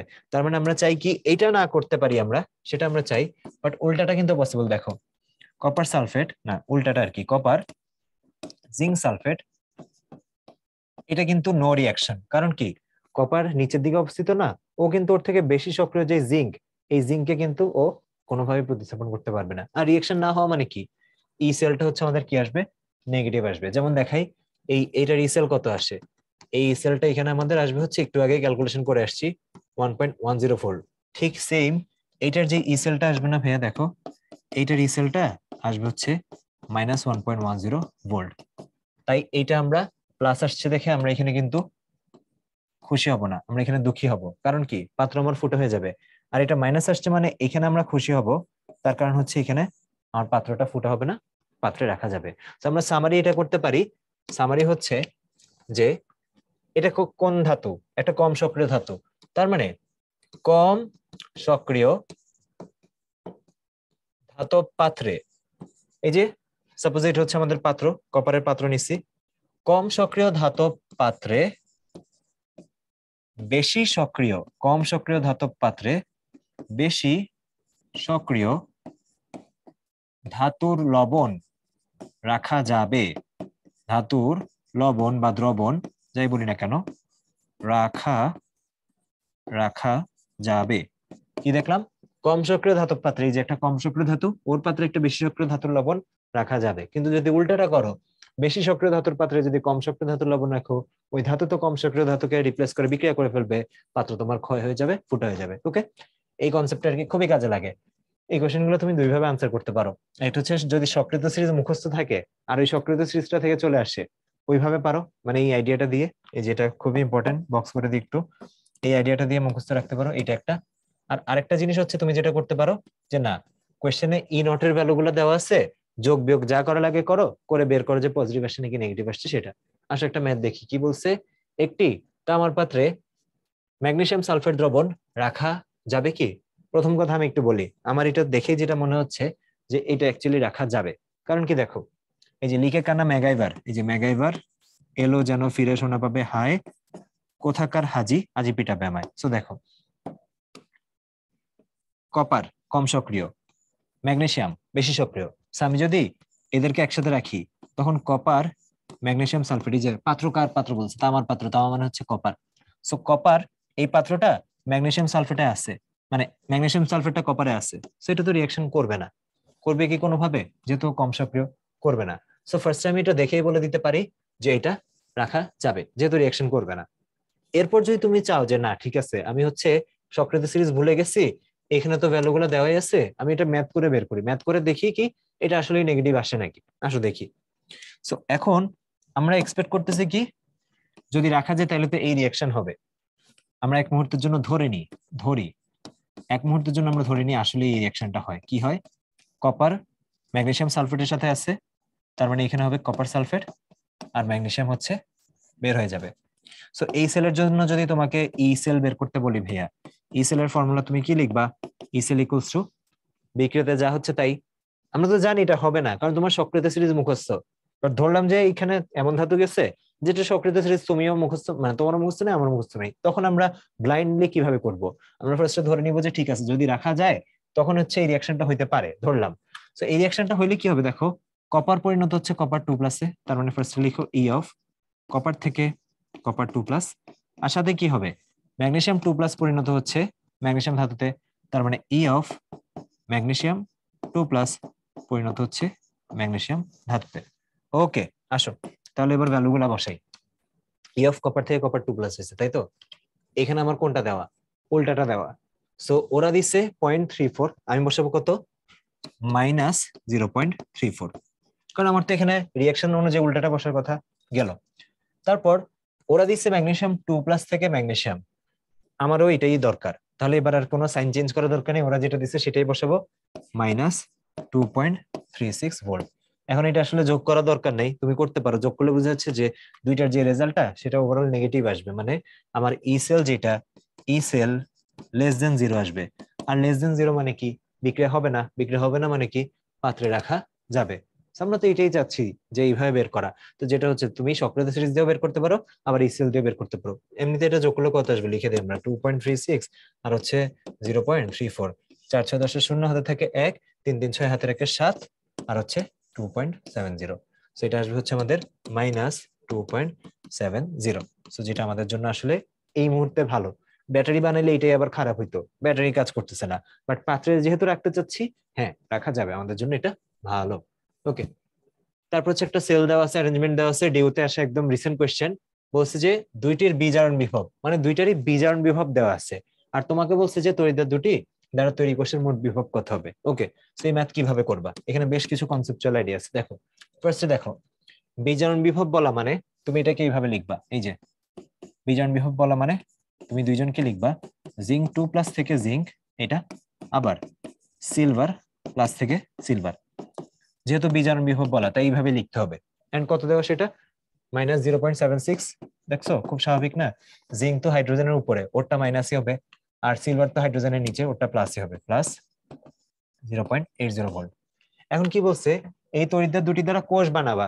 কি ধরনের কোষ তোমাকে এটা মানে কোন সেটআপ হবে, কোন অ্যারেঞ্জমেন্ট হবে তোমাকে বলে নাই, কিন্তু তোমার তো কমন সেন্স আছে যে আচ্ছা ঠিক আছে জিঙ্ক হচ্ছে বেশি সক্রিয় সিলভার থেকে। হয়তো তোমার সিরিজটা মনে আছে, বা তুমি এভাবে বুঝতে পারো এটা কি, এটা হচ্ছে আমাদের রিডাকশন পটেনশিয়াল।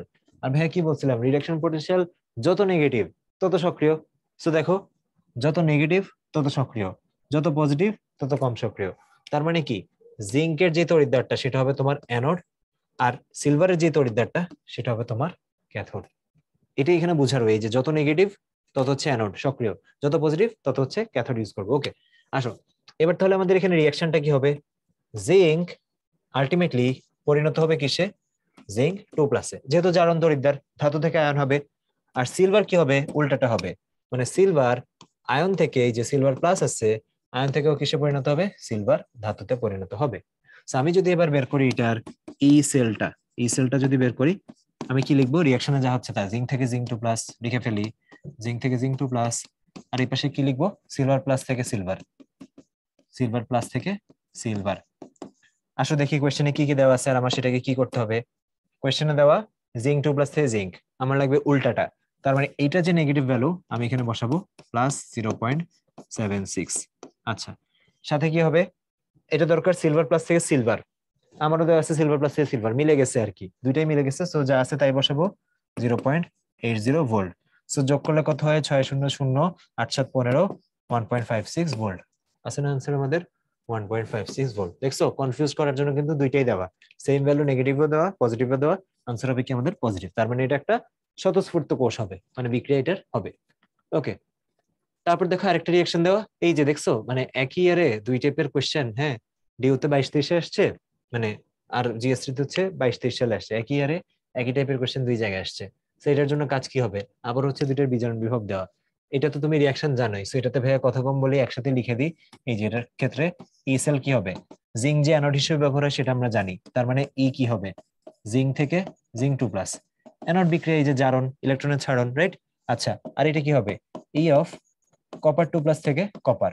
মানে এটা তোমাকে নতুন করে বলারও দরকার নাই যে জিঙ্ক যে অ্যানোড হবে, তাই না, জানোই, এত সহজ আসছে এটা।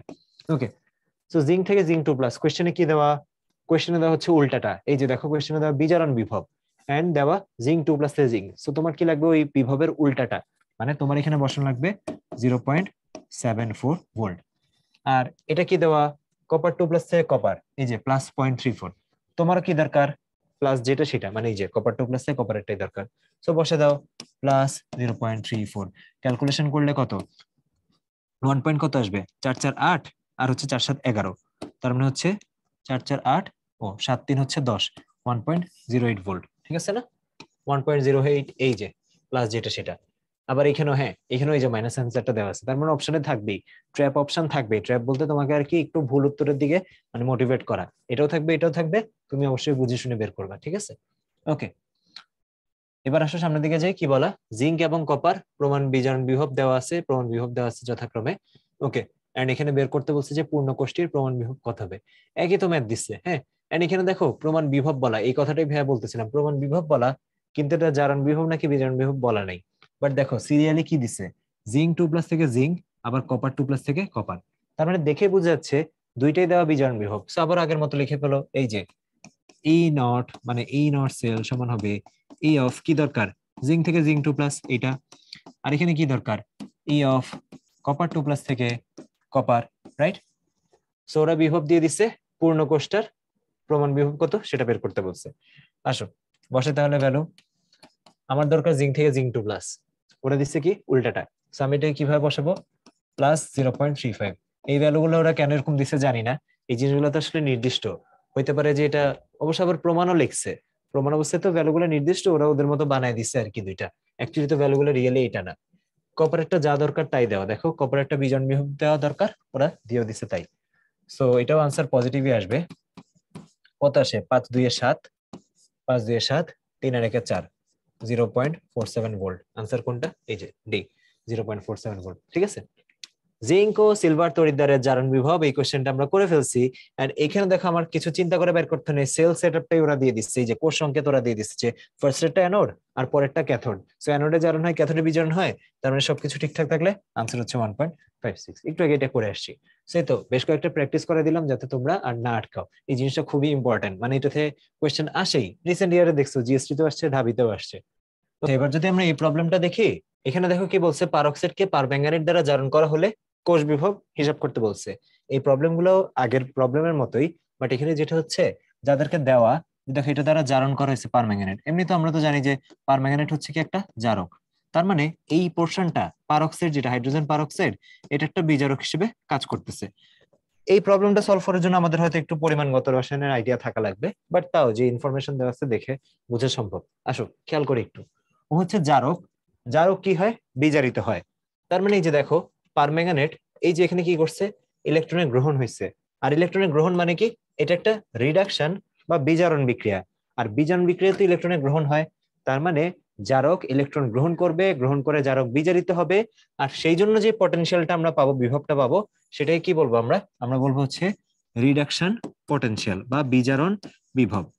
তার মানে এই যে ভোল্টেজটা দেওয়া আছে, এটা ঠিকঠাক মতোই দেওয়া আছে, এটা নিয়ে আমাদের কোনো কাজ করতে হবে না। মানে আমাদের টার্গেট কি, যে যেটা হচ্ছে জারণ হবে তার জন্য জারণ বিভব, যেটা হচ্ছে বিজারণ হবে তার জন্য বিজারণ বিভব। তো এখানে যেহেতু একটা বিজারণ বিক্রিয়াই হওয়ার কথা, এই যে জারক সে হচ্ছে বিজারিত হবে, তো এটার জন্য বিজারণ বিভবটাই দেওয়া আছে, কোনো ইস্যু নাই। বাট ইস্যু এখানে একটু আছে।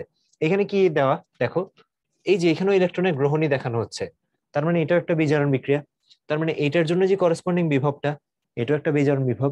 এবার একটু বুঝো, এই যে পারক্সাইড, ও তো একটা বিজারক, ওর জন্য কি আমার বিজারণ বিভবটা লাগবে না তো? বিজারক নিজে কি হয়, বিজারক নিজে হচ্ছে আমাদের জারিত হয়।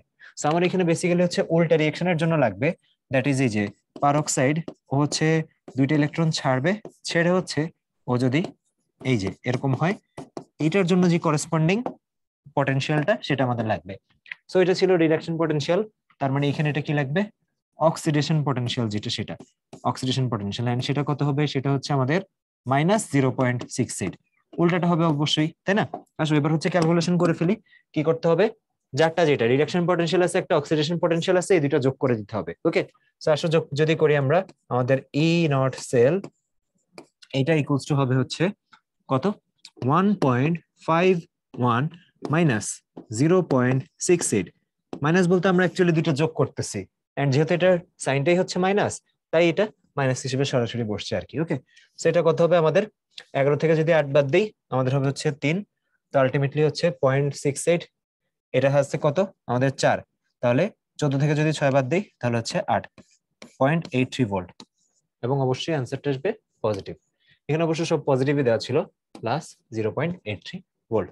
ওকে, তারপরে প্রবলেমটা দেখি কি বলছে, কোন বিক্রিয়া স্বতঃস্ফূর্ত ভাবে ঘটে। আচ্ছা, তো স্বতঃস্ফূর্ত ভাবে ঘটার জন্য আমাদের কি বের করতে হবে, দেখতে হবে যে এই যে পটেনশিয়ালটা কত আসতেছে। এখন এটা করার আরেকটা ওয়ে হইতে পারে, যদি আমাদের সক্রিয়তা সিরিজটা পুরোটা মুখস্থ থাকে, তখন আমরা কিন্তু দেখেই বলতে পারবো, আচ্ছা এই ধাতু থেকে এই ধাতু বেশি সক্রিয়, তাহলে হচ্ছে এটা কি, এই রিয়াকশন হওয়া সম্ভব, আর সম্ভব হইলে হচ্ছে স্বতঃস্ফূর্ত। আর যদি প্রতিস্থাপন ঘটা না সম্ভব হয়, তখন আমরা কি বলবো, এটা অসম্ভব বা এটা হচ্ছে স্বতঃস্ফূর্ত হবে না। যেমন খেয়াল করো, আমরা ফার্স্টেই এই যে কপার আর জিঙ্ক সালফেট, এটার যে রিয়াকশনটা, এটা আমরা বাদ দিয়ে দিতে পারি না, মানে এটা কখনোই আমাদের উত্তর হবে না। কারণ কি, আমরা তো জানি হচ্ছে জিঙ্ক হচ্ছে কপার সালফেট থেকে প্রতিস্থাপন করতে পারে, সক্রিয়তা সিরিজ অনুযায়ী জিঙ্ক উপরে থাকে, কপার নিচে থাকে। সো জিঙ্ক কপারকে সরাতে পারবে, কপার তো জিঙ্ককে সরাতে পারবে না। সো বি এর জন্য কিন্তু তোমার ইনার সেলটা বের করার দরকার নেই, এমনিতেই এটা আনসার আসবে না। আচ্ছা, এটা গেল। এবার যদি আসে এখানে কি দেওয়া, সিলভার আর হাইড্রোজেন একটা দেওয়া, তো এখানে কি করা হচ্ছে, সিলভার সলিড থেকে সিলভার প্লাস হচ্ছে, তার মানে এটা কি রিয়াকশন হচ্ছে, এটা হচ্ছে আমাদের একটা জারণ রিয়াকশন হচ্ছে।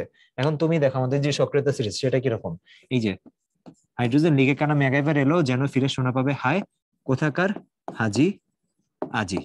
তার মানে এই যে দেখো সিলভার নিচে আর হাইড্রোজেন হচ্ছে উপরে, তার মানে সিলভার কখনোই ইলেকট্রন ছেড়ে সিলভার প্লাস হবে না যদি সে হাইড্রোজেনের সাথে থাকে। তার মানে এই রিয়াকশনটা হচ্ছে স্বতঃস্ফূর্ত হওয়া পসিবল না। এবার যদি লাস্টেরটা দেখি, লাস্টেরটাও তো আমাদের জানা, ওই যে লিকে কানা মেগাবের এলো যেন ফিরে, এই যে ফিরে সোনা পাবে হায়। তো দেখো আমাদের কাকে নিয়ে কাজ, আয়রন আর টিন। তো আয়রন আর টিন বুঝাই যাচ্ছে জারণ কে হবে, জারণ হচ্ছে আয়রনের হবে, আর বিজারণ কে হবে, এই যে বিজারণ তড়িৎদ্বার সে হচ্ছে আমাদের টিন হবে। তো দেখো আয়রন ও এখানে কি অবস্থায় আছে, আয়রন থেকে হচ্ছে আয়রন 3+। এই যে Fe সে হচ্ছে এখানে ইলেকট্রন ছাড়ছে 3টা, ছেড়ে হচ্ছে আমাদের Fe3+। আমাদের টিন যেটা, টিন কি করছে, এই যে Sn2+, সে হচ্ছে 2টা ইলেকট্রন নিছে, নিয়ে সে হয়ে গেছে হচ্ছে Sn। ওকে, আচ্ছা এবার একটা কাজ করি, এখানে যেহেতু ভোল্টেজ দেওয়া আছে আমরা এই জিনিসটা একটু এবার ভোল্টেজের পার্সপেক্টিভে দেখি, কারণ বি আর সি যে উত্তর হবে না সেটা শিওর, আমাদের যদি কনফিউশন হয় এ আর ডি এর মধ্যে হইলে হইতে পারে। তো সেটাই এবারে আমরা একটু চেক করে আসো। প্রথমে আমরা এখানে দেখি হচ্ছে প্রথমটা জিঙ্ক আর ক্যাডমিয়ামেরটা, ঠিক আছে। দেখো ওদের মতে রিয়াকশন কি হচ্ছে, ওদের মতে ই সেল কি হবে, জিঙ্ক থেকে জিঙ্ক 2+, লিখি তাহলে ই জিঙ্ক থেকে জিঙ্ক 2+। আচ্ছা তারপর সাথে কি হবে, সাথে হচ্ছে যোগ করার পর ই অফ ক্যাডমিয়াম থেকে, আয়ন থেকে ক্যাডমিয়াম ধাতু, ক্যাডমিয়াম 2+ থেকে হচ্ছে ক্যাডমিয়াম। ওকে, সো ভোল্টেজ গুলো আমরা বসাই, কোন কোন ভোল্টেজ দরকার, জিঙ্ক থেকে জিঙ্ক 2+ এরটা আমাদের দরকার, ওরা দিচ্ছে হচ্ছে জিঙ্ক 2+ থেকে জিঙ্ক মানে উল্টাটা, তার মানে আমি বসাবো এখানে +0.76 ভোল্ট এটা। এখানে দেওয়া ক্যাডমিয়াম 2+ থেকে ক্যাডমিয়ামেরটা ওরাও দিচ্ছে তাই, তার মানে এটা যা আছে তাই বসাবো। সেটা বসাবো হচ্ছে -0.404 ভোল্ট। তার মানে বুঝেই যাচ্ছে যে এটা যে আনসারটা সেটা হচ্ছে পজিটিভ আসবে। সো হিসাবে তো আমাদের এ উত্তর হওয়ার কথা। আসলে আমরা হচ্ছে ডিটাও একটু চেক করে নেই, ঠিক আছে। ডিটাতে যদি আমরা আসি, ডিতে কি হচ্ছে ই সেল ইকুয়ালস টু হচ্ছে ই কি বসাবো, Sn2+ থেকে Sn2+ থেকে Sn। ওকে, আর এখানে কি হচ্ছে আমাদের আয়রন ই Fe থেকে হচ্ছে আমাদের Fe3+। সো এটা হচ্ছে Sn2+ থেকে Sn যা হয়েছে তাই বসাইছি, আর এটা Fe থেকে Fe3+ যা হয়েছে তাই বসাইছি। ওকে, সো এবার যদি আমরা ভ্যালুগুলা বসাই, দেখো এই যে আমাদের Fe3+ থেকে হয়েছে আয়রন, ঠিক আছে। সো এইটার জন্য ভোল্টেজ কত, 0.036। এন্ড আমাদের এখানে কোনটা দরকার, আমাদের দরকার উল্টাটা, তাহলে আমরা উল্টাটা বসাবো -0.036। এই যে এখানে 3+ থেকে আয়রন হয়েছে, আমরা বসাইছি উল্টাটা। আর Sn2+ থেকে Sn এটা যা দরকার তাই দেওয়া আছে, সেটা আমরা কি বসাবো, নেগেটিভটা বসাবো, -1.0.0.140 ভোল্ট। এখন দেখো এই দুইটা ক্যালকুলেশন করার পর বোঝাই যাচ্ছে আমাদের যে রেজাল্ট আছে না সেটা হচ্ছে নেগেটিভ আসবে, ঠিক আছে। তো তোমার এখন একটু মনে হইতে পারে যে আসলে এখানে ঘটনাটা কি ঘটলো, যে কেন হচ্ছে এটা এরকম নেগেটিভ আসলো। আমরা তো দেখে মনে হচ্ছিল এই যে এলো যেন ফিরে সোনা পাবে হায়, তো হিসাবে এটা যদি অ্যানোড হয়, অ্যানোডে যদি জারণ হয়, আর এটা যদি ক্যাথোড হয়, এই যে ক্যাথোড হচ্ছে বিজারণ হচ্ছিল, সবকিছু তো ঠিকঠাকই হওয়ার কথা। মানে মনে হচ্ছিল না যে ফার্স্টে ডি আনসার হবে, এরপর তাইলে এ কেন আনসার হলো, কারণ আমরা দেখতেছি এর যে রেজাল্টটা এই সংখ্যাটা বড়, এটা থেকে এটা বাদ দিলে পজিটিভ একটা রেজাল্ট আসবে। কারেক্ট আনসার হচ্ছে আমাদের এই হওয়ার কথা। ওকে, এবার তাহলে আমরা একটু পিছনের দিকে যাই, তাহলে জিনিসটা একটু বুঝাতে সুবিধা হবে। এখানে হচ্ছে আমাদের যে চার্টটা ক্লাসের শুরুর দিকে দেখছি একদম সেখানে চলে আসতে হবে। একটু যদি খেয়াল করো, আমাদের এখানে এই যে বিভবটা দেওয়া ছিল, যে এটা দেওয়া ছিল ফেরাসের জন্য, এই যে আমাদের যে এই বিভবটা এটা দেওয়া ছিল হচ্ছে ফেরাসের জন্য। আর এখানেও দেখো এই যে টিনেরটা যেটা এটা একদম ঠিকঠাকই আসছে, বাট এই যে এই ভোল্টেজটা দেওয়া হচ্ছে 0.44 -0.44, এন্ড এই ভোল্টেজটা দেওয়া হচ্ছে -0.14। এবার এই সেম জিনিসটা আমরা ওই কোশ্চেনে চলে যাই, দেখো পার্থক্যটা তুমি বুঝবা কোথায় হচ্ছে। এখানে দেখো এবার কিন্তু এখানে এই আয়নটা কি দেওয়া, আয়রন থেকে হয়েছে ফেরিক, এন্ড এইখানে যেটা সেটা টিনেরটা ঠিকঠাকই আছে Sn2+ থেকে Sn, এন্ড এই ভোল্টেজটাও ঠিক আছে। বাট এইখানকার যে ভোল্টেজটা দেখছো এই জিনিসটা কিন্তু এখন আগেরটার মতো আমার হয় নাই, আগেরটার মতো মিলে নাই। দ্যাটস ওয়াই হচ্ছে আমরা যেটা বলতেছি যে এই ডিটা উত্তর হবে, মনে হচ্ছিল যে সক্রিয়তার সিরিজ অনুযায়ী আমার ডিটাও একটা কিন্তু পটেনশিয়াল উত্তর হইতে পারতো। বাট তুমি যদি অ্যাকচুয়ালি ভোল্টেজ বের করে দেখো, তখন ভোল্টেজ বের করে দেখলে দেখা যাচ্ছে যে না, এটা তো হচ্ছে আমার এরকম যে ভ্যালু দেওয়া আছে সেটা অনুযায়ী এটা মিলতেছে না। ওকে, আচ্ছা তারপরে আসে কি বলছে, লবণ সেতু ও তড়িৎদ্বার দেওয়া আছে, ভালো কথা। এন্ড কি বলছে, ব্যবহার করে তড়িৎ কোষটির চিত্র অঙ্কন করো এন্ড কোষের ইএমএফ নির্ণয় করো। এটা আমরা একটু আগেও করছি। দেখো আমাদের আয়রন আছে আর হচ্ছে কপার আছে, তো বুঝে যাচ্ছে যে আয়রন হচ্ছে আমাদের অ্যানোড হবে ওই যে সক্রিয়তা সিরিজ অনুযায়ী। লিগে কানা মেগাভের এলো যেন ফিরে শোনা পাবে হায়, কোথাকার হাজি আজি পিটাবে আমায়। সো এটা হচ্ছে আমাদের কি অ্যানোড, এন্ড এটা হচ্ছে কি আমাদের ক্যাথোড। সো দুইটা পাত্র আঁকো, দুইটা পাত্র এঁকে এই যে একটা পাত্রে তুমি কি নিবা, তড়িৎদ্বার নিবা এরকম। সো এটাকে বলা হচ্ছে ফেরাস সালফেট, এন্ড এখানে তড়িৎদ্বারটা নিলাম হচ্ছে আমরা আয়রনের এটা, সো এটা হচ্ছে আমাদের দ্রবণটা। এন্ড এখানে আরেকটা যে পাত্র সেটা আমরা নিয়ে হচ্ছে কপার সালফেট দ্রবণের মধ্যে কপার সালফেট নিলাম, ওরা কপার 2+ বলছে তো আমরা সাধারণত সালফেটটা ইউজ করি, তাই সালফেট নিলাম। এন্ড এটা হচ্ছে কি আমাদের কপার তড়িৎদ্বার। সো আমরা কি করব, এটাকে এবার কানেক্ট করব একটা বাল্ব দিয়ে, ব্যাটারি দিয়ে না, কিন্তু তুমি এটাই তো বানাইতেছো একটা ব্যাটারি, হ্যাঁ। বা এখানে তুমি যেহেতু ইএমএফ বের করতে বলছো, তুমি একটা ভোল্ট মিটার বসাতে পারো, যেটার মধ্যে তুমি ভোল্টেজ যে রিডিংটা সেটা পাবা। ওকে, সো দেখো আমাদের কোষ বানানো কিন্তু হয়ে গেছে। ওরা যেভাবে দিক না কেন, আমি কিন্তু বুঝে শুনেই আঁকবো যে হ্যাঁ, আমার এখানে যেহেতু আয়রন হচ্ছে বেশি সক্রিয়, সো হচ্ছে অ্যানোড হিসেবে কাজ করবে, আর কপার যেহেতু কম সক্রিয়, ক্যাথোড হিসেবে কাজ করবে। সো তুমি এবার ডিরেকশন দেখাও, ডিরেকশন কি হবে, ইলেকট্রন এইখান থেকে যাবে হচ্ছে এইখানে। ওকে, এটা। এরপর কি বলছে, লবণ সেতু ও তড়িৎদ্বার, তার মানে লবণ সেতু ব্যবহার করতে হবে, তড়িৎদ্বার দিছে, এবার একটা লবণ সেতু দিয়ে দিই। এই যে সিম্পল চিত্র, এরকম একটা বাঁকানো, এই যে ভাই একটু আগেও যেরকম দেখাইছি, এই যে বাঁকানো এই আকৃতির কাঁচা নল দিয়ে দাও, ব্যাস হয়ে গেল। এন্ড এখানে দেখা দাও যে সাপোজ এখানে তুমি দিয়ে দিলা কেসিএল বা KNO3, লবণ দিয়ে দিলা, ব্যাস। কোষ এতটুকু ভাইয়া যেভাবে রাফলি আঁকছি, তুমিও যদি এইভাবে একটু আঁকতে পারো, দ্যাট ইজ এনাফ। আর তুমি তো এক কালার ইউজ করে আঁকবা, তোমার এখানে মাল্টি কালার ইউজ করার কোনো দরকারই নাই। আচ্ছা, তো এবার বলছে কোষের ইএমএফ নির্ণয় করতে। সো ইএমএফ বলতে আমরা কি বুঝতেছি, আমরা বুঝতেছি যে আসো কোষ সংকেতটা যদি লিখে ফেলি, এটা কি আমাদের জারণ তড়িৎদ্বার, তাই না? এখানে অক্সিডেশন হচ্ছে, সো কি হবে, এটা আয়রন থেকে এটা হচ্ছে Fe2+ হবে। এন্ড এখানে লবণ সেতু দিলাম, এন্ড এই পাশে কি হচ্ছে, তার মানে কপার 2+ থেকে হচ্ছে কপার। সো আমরা কি করতে হবে, এই ভোল্টেজ গুলা বসালেই কিন্তু কাজ শেষ। এই যে ধরো আমি এবার এটার সামনেই ই সেল দিয়ে দিলাম, ই সেল বের করা মানে কি, এই ই এর সাথে এইটার ইটা যেটা সেটা যোগ করে দেওয়া, কাজ শেষ। ওকে, দেখি তাহলে কি কি দেওয়া আছে। আমরা যদি এখন ইএমএফ বের করি, লিখি এখানে ইলেকট্রোমোটিভ ফোর্স বা ইএমএফ ইকুয়াল টু, কোয়েশ্চেনে দেওয়া ফেরাস থেকে আয়রনেরটা, আমার কি দরকার, আয়রন থেকে ফেরাসেরটা, তার মানে আমি এই ভ্যালুটাকে কি করে নিব, উল্টায় নিব, +0.44। আচ্ছা, তারপর কোয়েশ্চেনে দেওয়া কপার 2+ থেকে কপারেরটা, আমারও তো দরকার এটাই, কপার 2+ থেকে কপারেরটা, তাহলে আমি কি বসাবো, এটা 0.34, তাহলে কত হয়, 4 4 8 আর হচ্ছে 4 3 7, তাহলে এটা আসে হচ্ছে 0.78 ভোল্ট, রাইট? এটাই হচ্ছে আমাদের আনসার। ওকে, শেষ গেল। এবার আসলে সামনের দিকে যাই।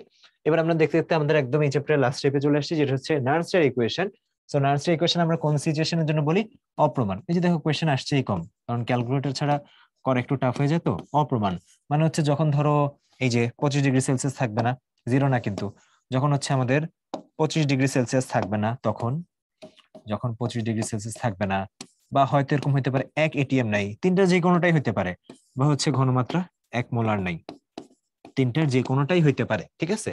এমন হইতে পারে যে কোনোটাই ঠিক নাই, আবার যে কোনো একটা ঠিক নাই, তখনই হচ্ছে সেটা অপ্রমাণ। এন্ড একটু আগে আমরা নট সেল দিচ্ছিলাম, এখন আমরা নট সাইনটা দিব না। ওকে, তো এবার আসো নার্সের ইকুয়েশনটা আমি একটু বুঝিনি, যে এখানে আসলে ঘটনাগুলো কি কি ঘটতেছে। ওকে, আসলে এটা একটু আমরা ঠান্ডা মাথায় বুঝি এখানে, তাহলে হচ্ছে ডিটেলসে বুঝলে কাজে দিবে তোমার জন্য। তো আমরা এখন দেখতেছি নার্সড ইকুয়েশন। নার্সড ইকুয়েশন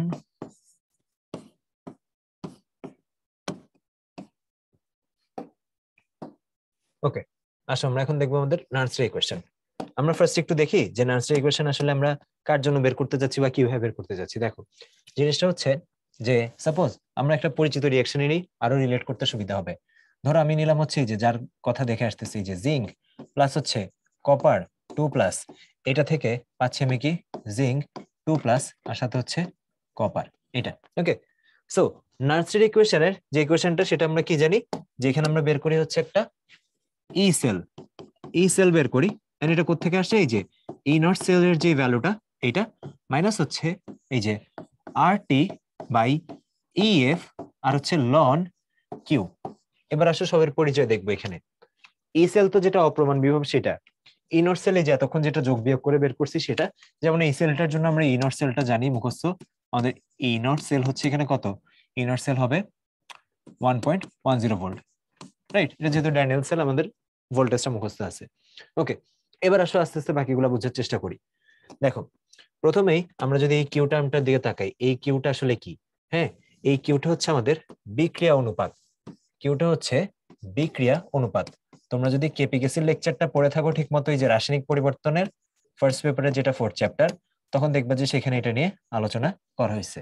কেপিকেসি সাম্যাবস্থায় হয় আর কিউপিকিউসি যে কোনো অবস্থায় হয়, বাট ইকুয়েশন হচ্ছে একই রকম। এই যে বিক্রিয়া অনুপাত কিভাবে বের করে, উপরে রাখে হচ্ছে প্রোডাক্ট, উপরে রাখে হচ্ছে প্রোডাক্ট, হ্যাঁ, আর নিচে রাখে হচ্ছে রিঅ্যাক্টেন্ট, এইভাবে। ঠিক আছে, কাজ হচ্ছে এটা। ওকে, এবার আসলে এই জায়গাটা একটু দেখে ফেলি, প্রোডাক্ট বা রিঅ্যাক্টেন্ট যে আমি রাখবো। এখানে দেখো আমরা প্রোডাক্টগুলোর ভৌত অবস্থা জানাটা একটু ইম্পর্টেন্ট। আশা করি কেপিকেসি বের করার সময় এই ক্যালকুলেশনটা তুমি করছো। এই যে দেখো, জিঙ্ক হচ্ছে আমাদের সলিড, কপার হচ্ছে আমাদের অ্যাকুয়াস, আর এখানে আলটিমেটলি এটা হচ্ছে অ্যাকুয়াস এন্ড কপার হচ্ছে কি সলিড, রাইট? আয়নগুলো অ্যাকুয়াস আর হচ্ছে বাকিটা তো ধাতু যেগুলো সেগুলো সলিড। ওকে, সো এবার আসো এখানে প্রোডাক্ট হিসেবে তুমি কাকে লিখবা? লিখবো হচ্ছে জিঙ্ক 2+ কে, এইটা ইনটু কপার কে, গেল। তারপর এখানে রিঅ্যাক্ট্যান্ট হিসেবে কাকে লিখবা?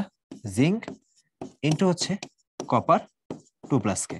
আচ্ছা, এবারই হচ্ছে ওই ব্যাপারটা যেটা আমরা আর কি শিখছি। আমরা জানি যে আমাদের এই যে জিঙ্ক আর হচ্ছে কপার, এদের যে ঘনমাত্রা এটা হচ্ছে 1। কারণ কি, ওরা কি সলিড অবস্থায় আছে। যারা সলিড অবস্থায় থাকে তাদের তো আসলে ঘনমাত্রা বলতে কিছু নাই। ঘনমাত্রা থাকেই তো হচ্ছে দ্রবণের, পানিতে কিছু একটা মিশাইছো, তো কত লিটার পানিতে কতটুকু মিশাইছো সেটার একটা ঘনমাত্রা থাকবে। বাট এটা তো সলিড, সলিডের তো ঘনমাত্রা বলতে কিছু নাই, ওর ঘনত্ব আছে। তো যেহেতু ওর ঘনমাত্রা বলতে কিছু নাই, আমরা কি করি, এই যে ভ্যালু গুলো হচ্ছে বাদ দিয়ে আমরা ক্যালকুলেশন করি। তো তুমি তো শিখে গেছো যে হ্যাঁ কিউটা এমনি আসে। তো নেক্সট টাইম থেকে যখন তুমি এই ক্যালকুলেশন করতে যাবা, তুমি এখানে সলিড গুলাকে লিখারই দরকার নেই, তুমি ডিরেক্ট হচ্ছে এই যে অ্যাকুয়াস যেটা হচ্ছে প্রোডাক্ট আছে সেটাকে লিখো, আর ডিভাইড বাই হচ্ছে রিঅ্যাক্টেন্ট যেটা অ্যাকুয়াস আছে সেভাবে লিখো। ওকে, আচ্ছা, তাহলে এই পার্ট গেল। এবার আসে এখানে আমরা জিনিসগুলো দেখি। এই আর এর যে ভ্যালুটা খুবই ক্রুশিয়াল, আমাদের আর যেটা, এটা এখানে কি হবে? 8.31 জুল পার কেলভিন পার মোল। আসো ব্যাখ্যাটা জেনে নিই কেন। তুমি বের করতেছো এখানে একটা কি ভোল্টেজ, এটা একটা ভোল্টেজ বের করতেছো, আর এটা একটা ভোল্টেজ থেকে বাদ দিচ্ছ। তার মানে কি, একটা এসআই ইউনিটের জিনিস বের করতেছো, ভোল্টেজ কি এসআই একক না? তার মানে এখানে বাকি যাদেরকে তুমি বসাবা এই সব কিছু হবে এসআই একক। যেমন আমার টেম্পারেচার হবে কেলভিনে, ফ্যারাডে তো কুলম্বেই হবে 96500 কুলম্ব। আরটাও তাহলে কি হওয়া লাগবে? এই যে যেটা হচ্ছে আমাদের এসআই একক সেটা হওয়া লাগবে। ওকে, আচ্ছা, তাহলে আসো আর গেল। ই কি হবে? ই মনে হয় আমাদের জানাই আছে, ই হচ্ছে আমাদের তুল্য সংখ্যা যেটা সেটা। ই হচ্ছে তুল্য সংখ্যা বা ওই যে আদান প্রদানকৃত ইলেকট্রন সংখ্যা। তাহলে মনে হয় আরো ভালো হবে যদি এটাই লিখি, number of exchanged electron. Number of exchanged মানে আদান প্রদানকৃত ইলেকট্রন সংখ্যা, নাম্বার অফ এক্সচেঞ্জ ইলেকট্রনস। ওকে, গেল। তারপর হচ্ছে এফ, এফ বসাই আমরা এবার। এফ হচ্ছে 96500 কুলম্ব হবে এটা। আর হচ্ছে টি, টি হচ্ছে যদি কোশ্চেনে কিছু না বলা থাকে তাহলে তুমি বসে দিবা 298। মানে অন্য সবকিছু চেঞ্জ করলেও টিটা মাঝে মাঝে দেখা যায় যে যা আছে তাই রাখে। তো তখন তুমি টিটা মানে না বলা থাকলে এটাই বসাবা, বা যদি বলা থাকে 25°C। সো আমি এটা ব্র্যাকেটে লিখে দিই, if not given, if not given. Not given মানে কোয়েশ্চেনে দেওয়া নাই, সো তুমি হচ্ছে ন্যাচারালি যা হওয়া উচিত তাই বসাইছো আর কি, লাইক 298 তুমি বসে দিলা। ওকে, আচ্ছা, এবার খেয়াল করো এখানে তো দেখলাম ভ্যালু গুলা কি বসাতে হবে। আর এই যে ঘনমাত্রা গুলা কত বসাবা? আমরা দেখে আসছিলাম সেল নোটেশন, আমরা যখন কোষ সংকেত লেখার নিয়ম শিখছি তখন আমরা দেখছি যে মাঝে মাঝে কোষ সংকেত লিখে এখানে ঘনমাত্রা গুলো দিয়ে দেয়। ধরো কথা কথা এটা 0.01 মোলার, তারপর এটার ঘনমাত্রা দেওয়া হচ্ছে 0.1 মোলার। তখন তুমি ক্যালকুলেশন করে এটা বের করতে পারবে না? খুব ইজি তো, রাইট? ওকে, এবার আসো এখানে আমরা এই ইকুয়েশনটাকে একটু অন্যভাবে চিন্তা করি। আমরা তো ফার্স্টে এটা দেখলাম যে ঠিক আছে, এটা হচ্ছে এই যে লিখি ই নট সেল মাইনাস আর কত 8.31 ইন্টু টি হচ্ছে বসালাম 298। ই জানি না, ই হচ্ছে তো এটার জন্য 2 হবে, বাট অন্য যে কোনো রিঅ্যাকশনের জন্য যে কোনো কিছু হতে পারে, এটার জন্য ই হচ্ছে 2। ওকে, 96500 লন কিউ, কিউকে আমরা কিউ এর মধ্যে রাখি। এবার একটু একটা জিনিস খেয়াল করো, এখানেই যদি আমি নিয়ে আসি এবার লগ, এখানেই যদি আমি এবার লগ নিয়ে আসি, এই যে সেম জিনিসটাই আমি নিলাম, নিয়ে হচ্ছে আমি এবার লগ আনি। সো আমি এখানে এটা মুছে দিলাম, আর এখানে একটু এক্সট্রা অ্যাড করলাম, যেহেতু লগ আনতেছি, লগ আনা মানে সাথে আবার 2.303 নিয়ে আসা। জানো তো তাই না লন আর লগের মধ্যে পার্থক্য? লনকে যদি লগে কনভার্ট করো, ফিজিক্স কেমিস্ট্রি ম্যাথ যেখানেই কাজে লাগাও না কেন এটা আসবেই 2.303 দিয়ে মাল্টিপ্লাই করো। তাহলে এবার এটা কি হয়ে গেল? Log Q. আচ্ছা, এবার এই কাজটা করার একটা রিজন আছে। তার কারণ হচ্ছে এই যে এখানে যতটুকু টার্ম হচ্ছে ভাইয়া লিখলাম, মানে যেগুলোর মান আমরা জানি, দেখো সব কিন্তু কনস্ট্যান্ট। টেম্পারেচার যদি 25°C হয় কনস্ট্যান্ট, 8.31 হচ্ছে একটা কনস্ট্যান্ট, 2.303 একটা কনস্ট্যান্ট, ফ্যারাড একটা কনস্ট্যান্ট। এই জিনিসগুলোর না একটা সুন্দর ভ্যালু আছে। এটাকে হচ্ছে আমরা একটু দিকে নিই। এই জিনিসগুলোর একটা সুন্দর ভ্যালু আছে, সেই ভ্যালুটা হচ্ছে এই যে ই সেল মাইনাস 0.0591, ওয়ান তুমি না হিসাব করলে হবে, 0.059 হিসাব করলে হবে, ডিভাইড বাই 2 কেন, এইটার জন্য 2, নর্মালি আমরা এই লিখতেছি, যে রিয়াকশনের জন্য যেটা হবে সেটা বসাবা, এই রিয়াকশনের জন্য 2 হবে, ঠিক আছে। ওকে, আর সাথে হচ্ছে লগ কিউ। খেয়াল করতে হবে, অনেকেই কাজটা করে, মানে বুঝছো তো, এইটা যেটা করবে তোমাদেরকে ভার্সিটি অ্যাডমিশন টেস্টে ক্যালকুলেশনের সময় বাঁচাই দিবে বা ইজি করে দেবে। কারণ কি, এই 0.059 কে তুমি কিন্তু ম্যাথ করার সময় 0.06 হিসেবেও কাজে লাগাতে পারো, তাই না? পারো না? এই যে 0.059 06 হিসেবে কাজে লাগাতে পারো, তখন এই বিশাল ক্যালকুলেশনটা তোমার করা লাগলো না। তো তখন তুমি সরাসরি ক্যালকুলেশন করতে পারো। কিন্তু অনেকে এইটা বসায়, এইটা বসায় বা লগ কিউ না বসায় লন কিউ বসায়, তখন তো পুরো কষ্টটাই বৃথা, রাইট? ওকে, আসো এবার একটু দেখে নিই যে আমাদের ইকুয়েশনটা যা যা এখানে ছিল আমরা সব হচ্ছে দেখে ফেলছি, কিউ কি ছিল সেটা দেখছি, এখানে এই যে সবগুলো ভ্যালু দেওয়া আছে, কি কি সব এখানে কিন্তু দেওয়া আছে, সেটা থেকে আমরা হোপফুলি করতে পারবো। ও, আরেকটা যে জিনিস না বললেই না, আমরা তো এখানে সিম্পল জিনিস নিছি, যেটাতে সবার যে রেশিও, এই রেশিও ছিল হচ্ছে 1:1, এই যে সবগুলোর সামনে 1, সমতা করার জন্য কিছু দেওয়া লাগেনি। বাট এটা তো জানোই যে পাওয়ারে হচ্ছে কিছু আসলেও আসতে পারে, পাওয়ারে কিছু আসলেও আসতে পারে, সেটা ডিপেন্ড করে যে আদৌ হচ্ছে যে সমতা করার জন্য কিছু দেওয়া লাগছে নাকি। আমরা কয়েকটা এক্সাম্পল দেখি, তাহলে এই জিনিসটা দেখবে খুব সুন্দর মতো ক্লিয়ার হয়ে যাবে, ঠিক আছে? আমরা এখানে কয়েক টাইপের নার্সারি ইকুয়েশন লেখা শিখবো। ওকে, তো ফার্স্ট দেখো, সবগুলোর জন্য এই পার্টটা তো কমন, এই যে ই নট গুলা বোঝা যাচ্ছে না এখানে, নট, এই যে ই সেল ইকুয়ালস টু হচ্ছে E not cell minus something. এক কাজ করি ভাই, এই পার্টটা লিখবো না এখানে, মানে মেইন চেঞ্জ তো এখানে আসবে। আসো এই জিনিসগুলো লিখি। দেখো, ফার্স্ট এটার জন্য রিয়াকশন কি হচ্ছে, নিকেল থেকে 2টি ইলেকট্রন ছেড়ে হয়ে যাচ্ছে নিকেল 2+, রাইট? আর এই যে সিলভার প্লাস, সে হচ্ছে ইলেকট্রন নিয়ে হবে কি সিলভার ধাতু। এখন দেখো যে ব্যাপারটা ঘটতেছে এখানে, আমার তো এখানে 2টা ইলেকট্রন আর একটা ইলেকট্রন, আমার সমতা করার জন্য কি করতে হবে, এখানে দিতে হবে 2, এখানেও 2, এখানেও 2। তাহলে বুঝছো না ঘটনা কি করছি, এই যে 2টা ইলেকট্রন যে আদান প্রদান হয়েছে, এখন হয়তো পাওয়ারের ব্যাপার স্যাপার এখানে আসবে। ওকে, আমরা এটাকে লিখি মাইনাস আর টি, যা আছে তার কি, আর টির ভ্যালু ওই যে যা বসাবো তাই, ই এফ এর জায়গায় এখন কি হবে 2f, কারণ কি এখানে আমাদের করেসপন্ডিং এটা হচ্ছে 2, যেহেতু 2টা ইলেকট্রন আদান প্রদান করা লাগতেছে। ওকে, আচ্ছা, তারপর কি হবে, লনটাই লিখি, যেহেতু আমরা 2.303 দিয়ে নিই, লনটাই লিখলাম। এবার কি হবে, উপরে হচ্ছে উৎপাদ, নিচে বিক্রিয়ক, উৎপাদে কি আছে নিকেল 2+, লিখলাম। ওর সামনে কি কিছু আছে না, সামনে কিছু নেই, তাহলে পাওয়ারও কিছু দেওয়ার প্রয়োজন নাই। আর সাথে আরেকটা উৎপাদ কি আছে, সিলভার। এখন দেখো ভাই, এটাই বলতে সিলভার লেখা কি দরকার, সিলভার এটা তো হচ্ছে একটা সলিড সিলভার, তড়িৎদ্বার, ওর তো কিছু চেঞ্জ হচ্ছে না, সো ওকে লেখারই দরকার নেই। আর নিচে কি হবে দেখো, নিচে হচ্ছে হবে বিক্রিয়ক, বিক্রিয়কে একটা ধাতু আছে যাকে লেখার প্রয়োজন নাই, লিখতে হবে কি আয়নটাকে, এন্ড আয়নটাকে silver, silver ion. And silver আয়নে এখানে কত দেওয়া, সামনে একটা 2 দিচ্ছে সমতা করার জন্য, তার মানে পাওয়ারে দিতে হবে স্কয়ার। এগুলো তো তোমরা বুঝোই, ঠিক আছে? তো তোমাদের নার্সের সমীকরণের ম্যাথ না এসে এক্সপ্রেশন আসতে পারে, যে কোন একটা কোর্স দিয়ে দিল, বললো যে এই কোর্সের জন্য নার্সের সমীকরণের সঠিক প্রকাশ কোনটি হবে, এক্সপ্রেশন কোনটা হবে সেটা। বাকিটা তো বুঝছোই যে ম্যাথ করার সময় আমাদের কি করতে হবে, নিকেল 2+ এরটাই যে এখানে বসানো লাগবে 0.5, আর এখানে এটা কত বসানো লাগবে 0.2, বাকিটাই তো 0.2, এটাকে স্কোয়ার করবা, ক্যালকুলেশন গুলো কাজ হয়ে যাবে।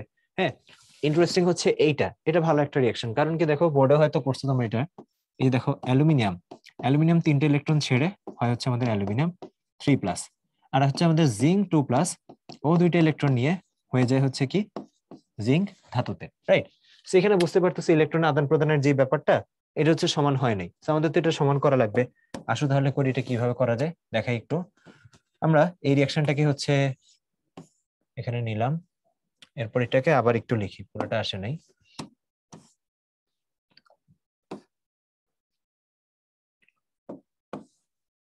এই যে এটা, আমরা এক কাজ করি, আমাদের এই রিয়াকশনটাকে আছে না, এটাকে একটু মডিফাই করি। মডিফাই আমরা কিভাবে করতে পারি, এই যে ইলেকট্রন আদান প্রদানের যে সংখ্যাটা আছে না, সেটা চেঞ্জ করে, একজন ছাড়ছে 3টা আরেকজন নিচ্ছে 2টা, তা তো হবে না, অবশ্যই আদান প্রদান কিন্তু ইলেকট্রন সমান হওয়া লাগবে।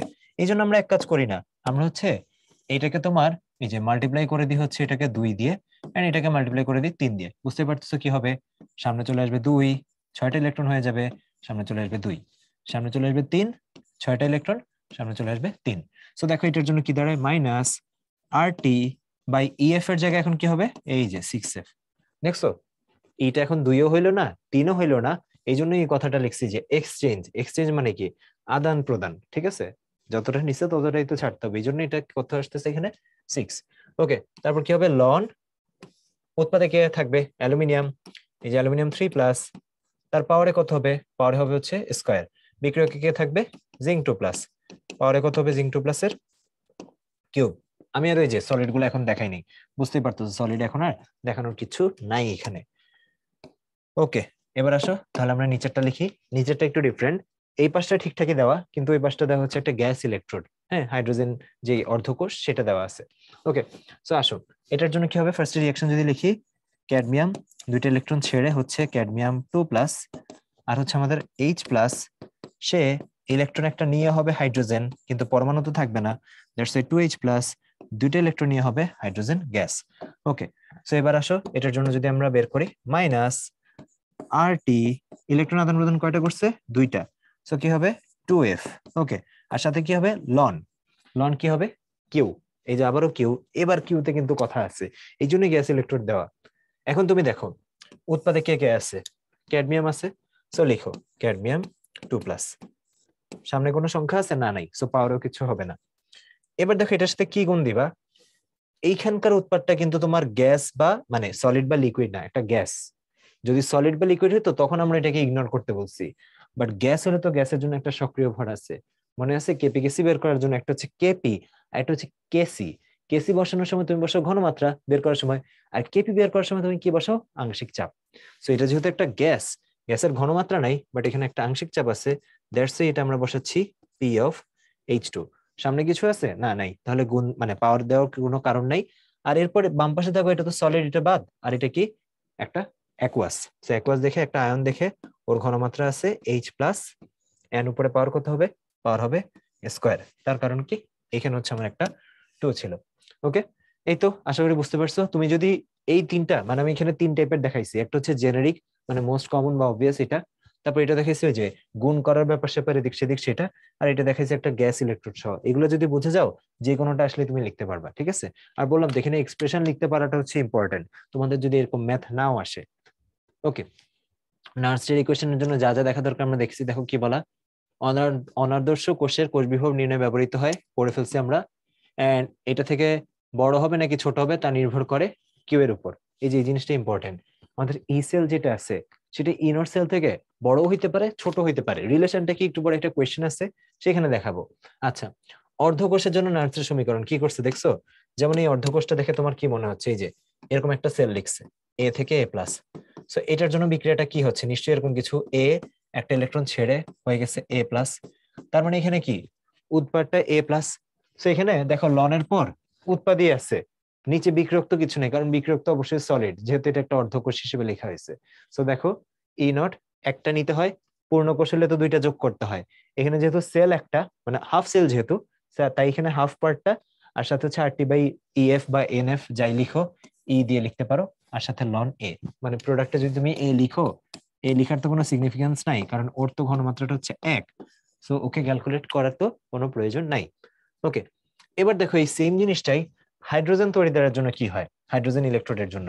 এন্ড এখান থেকে কিন্তু যে ওর যে পিএইচটা সেটাও বের করা যায়। এক কাজ করি আমরা এটা হচ্ছে আলাদা একটু দেখি, এখানে দেখি, দেখো এটা দেখে তোমার কি মনে হচ্ছে, আমরা এটা বের করতেছি যে সি এর জন্য SHE, সি এর জন্য নার্সের ইকুয়েশন বের করতেছি। মানে ধরো এমন একটা সিচুয়েশন যেখানে শীতে যা থাকা দরকার, ধরো 1 ATM নাই, বা ধরো আমাদের 1 মোলার যেটা এরকম কিছু একটা নাই, ঠিক আছে, সেটার জন্য বের করতেছি। ওকে, সো এটা দেখে রিঅ্যাকশন কি মনে হচ্ছে, রিঅ্যাকশন কি হয়, হাইড্রোজেন থেকে আমার তৈরি হচ্ছে কি হাইড্রোজেন প্লাস, তার মানে নিশ্চয়ই এটা দুইটা ইলেকট্রন ছাড়তেছে, তার মানে এখানে কি হবে 2 হবে, এভাবে আর কি রিঅ্যাকশনটা হয়। ওকে, আচ্ছা এবার দেখো, এবার যদি আমরা এটার জন্য লিখতে চাই আমাদের E অফ H2 থেকে H+, কি হবে আমাদের ফার্স্টে লিখবো E0 H2 থেকে H+, এন্ড মাইনাস কি করব আমরা RT/EF, ই কত এখানে দুইটা ইলেকট্রন আদান প্রদান করছে তাই হচ্ছে 2F, তারপর কি হবে আমাদের লন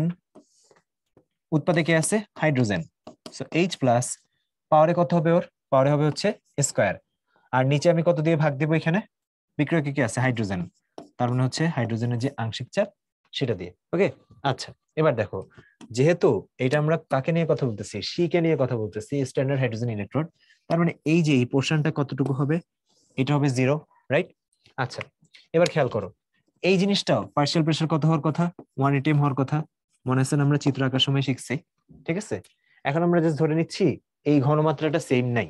হ্যাঁ, যদি এটা পার্শিয়াল প্রেসার 1 atm না থেকে কোশ্চেনে অন্য কিছু দেওয়া থাকে, তখন তুমি বের করতে পারবা কোনো সমস্যা নেই, ভাইয়া বলতেছি না যে সবসময় এটা 1 atm হওয়া লাগবে, কিন্তু এটাকে আমরা এখন 1 atm ধরে একটা কাজ করতে চাচ্ছি। দেখো, এই যে দ্রবণের পিএইচ নির্ণয় করার যায় যে, এটাকে এখন আমি পিএইচ নির্ণয় করার ফরম্যাটে নিতে যাচ্ছি। খেয়াল করো, আলটিমেটলি আমি যদি এখানে লিখি এই যে মাইনাস, কি হবে, RT এর জায়গায় লিখতেছি 2.303 ইন্টু 8.31 ইন্টু ধরে নিলাম 25 আছে 298, আর এফ এর জায়গায় লিখতেছি 96500।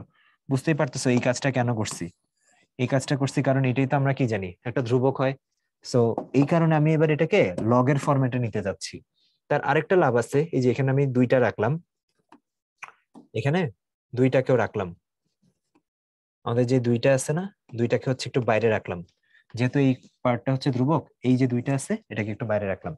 এবার দেখো, এটা তো হয়ে গেছে 1। সো এবার আমি কি করতে পারি, লন এইচ স্কোয়ারের 2টা যদি সামনে নিয়ে আসি, তাহলে এটা কি হয়ে যাবে, 2 ইন্টু লন এইচ, আর লনের জায়গায় ওই যে লগ করে দিচ্ছি। তার মানে আলটিমেটলি কি হবে, এই 2 কিন্তু আমাদের কাটাকাটি চলে যাবে, আর থেকে যাবে হচ্ছে এখানে আমাদের লগ এইচ। ওকে, তাহলে দেখো, কারো যদি এই জায়গাটা বুঝতে অসুবিধা হয়, আমি একটু এখানকার স্টেপটা ব্রেকডাউন করে দিচ্ছি।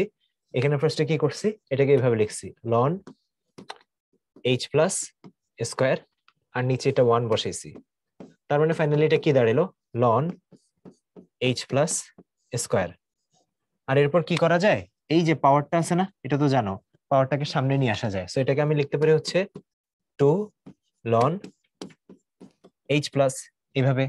আর এরপর যেহেতু এটাকে আমি 2.303 দিয়ে এখানে গুণ করছি 303 দিয়ে, তাই এটাকে আমি বানিয়ে ফেলছি লগ। আর সামনে যেহেতু 2 আনছি, এই 2টা আছে না, এটা তো সামনে চলে আসছে, এখন এটা এই নিচের 2 এর সাথে কাটাকাটি চলে গেছে। সো ফাইনালি জিনিসটা কি দাঁড়ায়, ফাইনালি হচ্ছে জিনিসটা দাঁড়ায় মাইনাস, এটার ভ্যালু কত পাইছিলাম জানি, 0.0591 এরকম পাইছিলাম। এটার সাথে আমি লিখতে পারি লগ এইচ প্লাস এটা। তাহলে দেখো আমরা কি শিখছি, আমরা শিখছি যে এই মাইনাস আর এই লগ এইচ প্লাস, এটা মিলে আবার এটাকে কি বলে, পিএইচ বলে না? মাইনাস লগ এইচ প্লাস কে আমরা কি হিসেবে ডিফাইন করি, পিএইচ হিসেবে। সো আলটিমেটলি আমি এখানে লিখতে পারি ই অফ হাইড্রোজেন থেকে হাইড্রোজেন প্লাস ইকুয়ালস টু, এই যে কি আসছে, এতটুকুকে বলে পিএইচ, তাহলে 0.0591 পিএইচ। তার কারণ কি, এই যে লিখে দিই এখানে, রিজন হচ্ছে মাইনাস লগ এইচ প্লাস, এই যে জিনিসটা আর কি, মাইনাস লগ এইচ প্লাস, এটাকে আমরা বলি পিএইচ। সো আমি কি করছি এখানে, এটাকে এবার পিএইচ দিয়ে রিপ্লেস করছি। সো ধরো তোমার কাছে ভার্সিটিতে এই টাইপের কোশ্চেন আসতেই পারে, কোন একটা ভোল্টেজ জানতে চাইলে এরকম হাইড্রোজেন সেলের, হ্যাঁ শির, তো সেই ক্ষেত্রে সি বলা যাবে না, ধরলাম যে এটা এখন স্ট্যান্ডার্ড অবস্থায় নাই হাইড্রোজেন ইলেকট্রোডের। সো সেই ক্ষেত্রে তোমাকে যদি পেজ দেওয়া থাকে, তুমি জাস্ট পেজের সাথে এই ভ্যালুটা গুণ করে দিলে কিন্তু তোমার যে আনসারটা সেটা পেয়ে যাবা। ওকে, আচ্ছা আসো তাহলে সামনের দিকে যাই। প্রমাণ টমান এগুলো তোমাদের লাগবে না, বাট তোমরা জাস্ট এই যে দিন শেষে এই ফর্মুলাটা মনে রাখলেই হবে, এটা মনে রাখো, আর এটা যে স্ট্যান্ডার্ড অবস্থায় 0 থাকে এটা মনে রাখো। তোমাদের জন্য এমসিকিউর জন্য এগুলো ইম্পর্টেন্ট, বাট যদি একটু ভালো কোয়েশ্চেন দিয়ে দেয়, একটু যদি কোয়েশ্চেন কঠিন করতে চায়, এই জন্য এই জিনিসটা দেখা দিলাম। ওকে, এবার কি বলছে দেখো, নিচের কোনটি গ্যালভানিক সেল এর বিভব বাড়ায়, মানে কি করলে আমাদের গ্যালভানিক সেলের বিভবটা আর কি বাড়বে। দেখো ঠান্ডা মাথায় মনোযোগ দিয়ে একটা জিনিস দেখো, এই জিনিসটা ইন্টারেস্টিং। এই যে এই গ্যালভানিক সেলের জন্য যদি আমি লিখি, কি হবে, ই সেল ইকুয়ালস টু হচ্ছে E not cell minus RT by EF. EF 2 আমরা জানি, ই যে 2 হবে জানি, বাট ওইটা আমাদের দেখারই দরকার নেই। সো এরপর লিখে হচ্ছে সাপোজ লন লগ একটা লিখলে হবে লন, উৎপাদে কি আছে জিঙ্ক 2 প্লাস, সো এখানে লিখবো আমরা জিঙ্ক 2 প্লাস, আর নিচে কি লিখবো আমরা, কপার 2 প্লাস, লিখলাম এটা, ঠিক আছে। দেখো এবার কি করতে হবে, যে বলছে যে এখানে কি করলে আমাদের হচ্ছে এই যে বিভবটা বাড়বে। এখন তুমি একটু চিন্তা করো, এই বিভবটা, আমাদের এই বিভবটা বাড়াতে চাচ্ছি, এই বিভবটা বাড়ানোর ক্ষেত্রে কি করতে হবে, ই নট সেল তো ফিক্সড। সো আমি চাই যে এই যে এই পুরো টার্মটা আছে না, এই পুরো টার্মটা, এটা আমাদের জন্য যত কম আসে তত ভালো না, এটা যত কম আসে তত ভালো। আমি চাই এটা বেশি আসুক। সো এটা যদি হচ্ছে এই সংখ্যাটা যদি অনেক বেশি আসে, তখন কি আমি ই নট সেল থেকে বড় একটা সংখ্যা বাদ দিচ্ছি। বড় একটা সংখ্যা বাদ দিলে তো ই সেল আমি যেরকম বড় যাচ্ছি সেরকম পাবো না। আচ্ছা, একটা মুহূর্তের জন্য ধরে নেই যে এখানে আমাদের ইন্টারেস্টিং ব্যাপার দেখো, একটা মুহূর্তের জন্য আমরা ধরে নিই জিঙ্ক 2+ যে ঘনমাত্রা সেটাই হচ্ছে আমাদের কপার 2+ ঘনমাত্রা। সেম ধরে নিলাম। হ্যাঁ, সেম ধরে নিলে এই সেলের জন্য কি হবে একটু দেখো। এই যে আমাদের যদি সেম ধরে নিই এই পোর্শনটা, এই যে মাইনাস RT/EF কি হবে, লন জিঙ্ক ওর যা ধরলাম কপারের ওটা, দুইটাই যদি সেম হয়। সো সেম হলে কি হবে ভাইয়া, দুইটাই কাটাকাটি চলে যাবে। দুইটাই কাটাকাটি চলে গেলে আমাদের এখানে কি আসবে, মাইনাস RT/EF লন 1 আসবে। আর লন 1 এর ভ্যালু কত, লন 1 এর ভ্যালু হচ্ছে 0। সো যেহেতু এটা 0 আসবে, তার মানে আলটিমেটলি তুমি সাপোজ এটা থেকে 0 বাদ দিচ্ছ। সো 0 যদি বাদ দাও তখন ই নট সেল আর ই সেল হচ্ছে সমান হবে। তাহলে একটা নতুন জিনিস শিখে রাখলা, যদি হচ্ছে এই দুইটার ঘনমাত্রা কখনো সেম হয়ে যায়, কখনো যদি সেম হয়ে যায়, তখন আমার একটা সম্ভাবনা থাকবে যে এই যে আমার ই নট সেল যেটা, সেটা এই সেলের সমান হওয়ার। এটা কিন্তু ভাই এই সেলের জন্য বলতেছি। অবশ্যই দেখো যদি অন্য কোনো একটা সেল যেটার এখানে হচ্ছে পাওয়ার 3 দেওয়া আর এখানে পাওয়ার 2 দেওয়া, ভ্যালু সেম কিন্তু পাওয়ার যদি আবার ডিফারেন্ট হয়, যেমন এই যে অ্যালুমিনিয়াম আর জিঙ্কেরটা, তখন কিন্তু এটা সমান হবে না। মানে এটা সবসময় সত্যি না। এটা সত্যি হওয়ার জন্য তোমার ভ্যালু সেম হইতে হবে, আবার দুইটার পাওয়ারও সেম হওয়া লাগবে, তাহলেই না কাটাকাটি যাবে, তাহলেই না সেম আসবে। ভ্যালু সেম হলে একটা পাওয়ার 3 আর একটা 2, তাহলে সেম কিভাবে হবে? বাট এইটার জন্য হবে, আমাদের এই সেলের জন্য যদি হচ্ছে তুমি দুইটার সমান ঘনমাত্রা নাও, এই সেল আর ইনার সেল সমান আসবে। আচ্ছা, এবার একটু আইডিয়া করতে পারো নাকি যে এখন কি এমন করলে আমার এই যে ভ্যালুটা এটা হচ্ছে বাড়তে পারে? কি এমন করলে আমার এই যে বিভবটা সেটা হচ্ছে বাড়তে পারে? আমরা কি কি দেখলাম, increase in zinc and copper equally, এটা হচ্ছে উত্তর হবে না। ঠিক আছে, আচ্ছা এবার দেখো আমরা কি জানি চাচ্ছিলাম, চাচ্ছিলাম যে এই ভ্যালুটা যত কম আসে তত আমাদের জন্য হচ্ছে ভালো। আচ্ছা, এখন তোমরা যদি একটু খেয়াল করো, আমি হচ্ছে তোমাদের সুবিধার জন্য কিছু হাইপোথেটিক্যাল ভ্যালু নিই। ধরো একটা নিলাম হচ্ছে এরকম, E cell equals to E not cell minus RT/EF। আসলে এদের তো কোনো কাজই নেই, এরাও তো কনস্ট্যান্ট RT/EF। মেইন কাজ আসলে লগের এখানে অনুপাতটাতেই। লন সাপোজ এটা নিলাম হচ্ছে আমাদের 0.1 আর এটা নিলাম হচ্ছে আমরা 1। ঠিক আছে, আর এটা আমরা লনে ক্যালকুলেট না করে লগেই ক্যালকুলেট করি, তাহলে আমাদের ওই ক্যালকুলেশন গুলা করতে সুবিধা হবে। লগের ভ্যালু তো আমরা মুখস্থ রাখতে পারি, এই জন্য ইজিলি করে ফেলা যাবে। তো আমরা এটা নিলাম 2.303 RT/EF, যেটা কিনা একটা কনস্ট্যান্ট। আর এখানে লগ নিলাম, এবার যেহেতু চেঞ্জ করে ফেলছি লগ, এই যে যেটা বললাম, সাপোজ এক মুহূর্তের জন্য আমি ধরে নিলাম আমাদের জিঙ্ক 2+ এর যে ঘনমাত্রা সেটা হচ্ছে বেশি কার থেকে, আমাদের যে কপার 2+ আছে তার থেকে।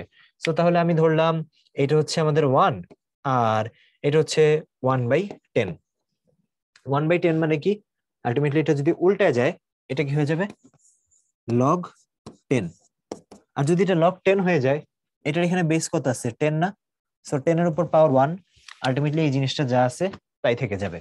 সো এইটা আলটিমেটলি দাঁড়াবে, এই পুরোটার যে ভ্যালু আছে না, পুরোটা ভ্যালু দাঁড়াবে হচ্ছে 1। বুঝছো না কিভাবে করছি? এই যে একটা ধরে নিচ্ছি 1 উপরেরটা, আর নিচেরটা ধরে নিচ্ছি 1/10। সো 1/10 কে উল্টাইলে উপরে হয়ে যাবে 10, তাহলে লগ 10, 10/10 তো এটা 1 হবে ভ্যালু, এই জন্য পুরোটার ভ্যালু আসছে 1। আচ্ছা, এবার যদি এখানে আমি উল্টা কাজটা করি, এখানে যদি উল্টা কাজটা করি, এই যে ই সেল ইকুয়ালস হচ্ছে E not cell minus 2.303 RT divide by হচ্ছে EF। আর এখানে কি বসাবো, এখানে বসাবো হচ্ছে লগ। লগ উপরে কত বসাই, উল্টা দিয়ে আর কি। এবার উপরে বসালাম হচ্ছে আমরা 0.1, 0.1 আর নিচে বসালাম 1। তার মানে এই ভ্যালুটা কত আসে, 0.1 আসে।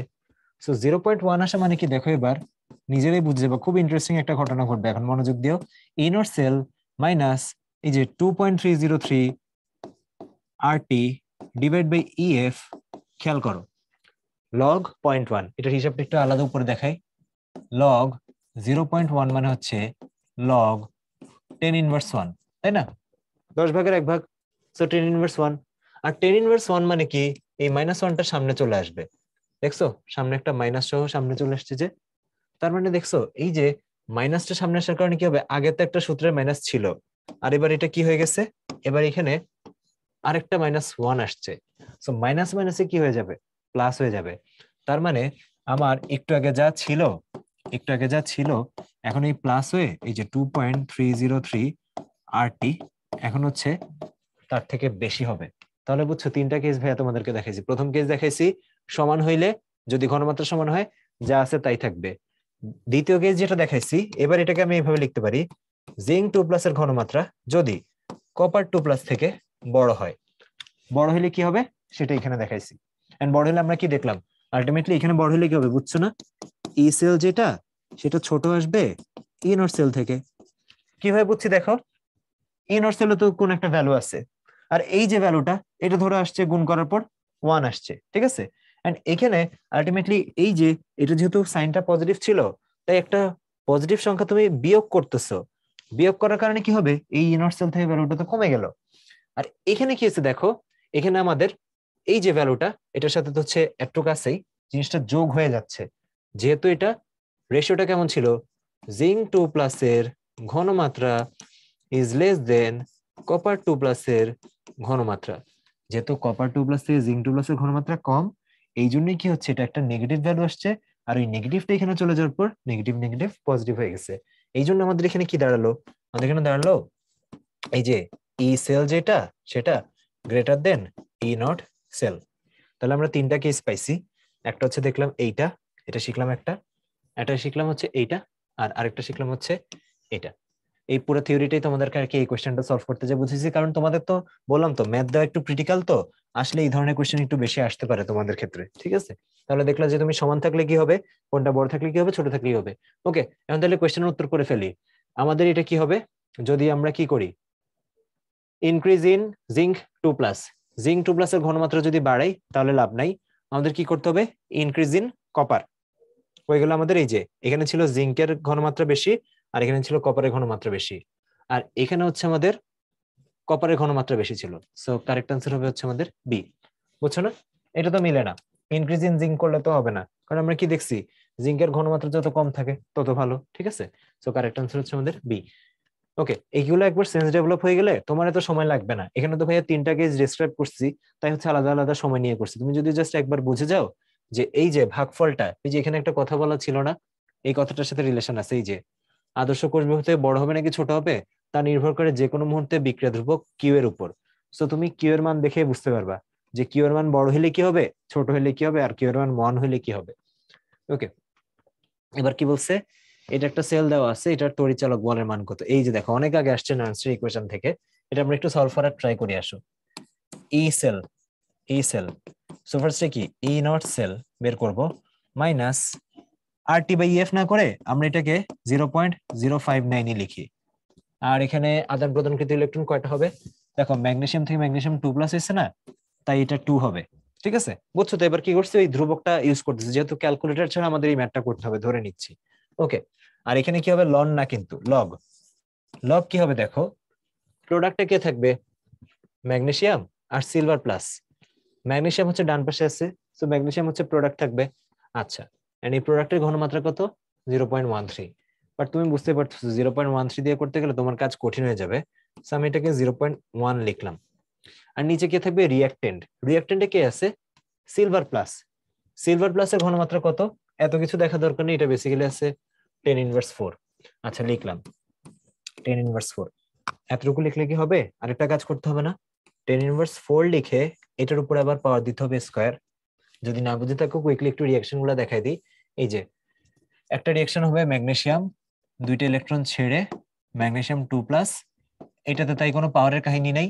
আর আরেকটা রিঅ্যাকশন হবে এই যে সিলভার প্লাস, সে একটা ইলেকট্রন নিয়ে হয়ে গেছে সিলভার ধাতু। সো এটাতে অবশ্যই পাওয়ারের কাহিনী আছে। পাওয়ার কত হবে, এই যে ইলেকট্রন সমান করার জন্য 2 দিয়ে গুণ দিতে হবে, এই জন্য দেখছো সিলভারেরটার এখানে এই পাওয়ারটা আসছে। আর ম্যাগনেসিয়ামকে তো কিছু দিয়ে গুণ করা লাগে নাই, এই জন্য পাওয়ার আসে নাই। ওকে, দেখি আমরা একটু এটাকে হাতে হাতে ক্যালকুলেট করার ট্রাই করি। আর এখানে এটা কত হবে, এখানে এটা দেওয়া হচ্ছে ম্যাগনেসিয়াম থেকে ম্যাগনেসিয়াম 2+ এর লাগবে, ওই যে শিখছি না টেকনিক, কোষ সংকেতে যা দেওয়া আছে তাই, ম্যাগনেসিয়াম থেকে ম্যাগনেসিয়াম 2+, ওরা কি দিচ্ছে উল্টাটা। তার মানে আমার লাগবে কত, 2.37, বুঝলাম।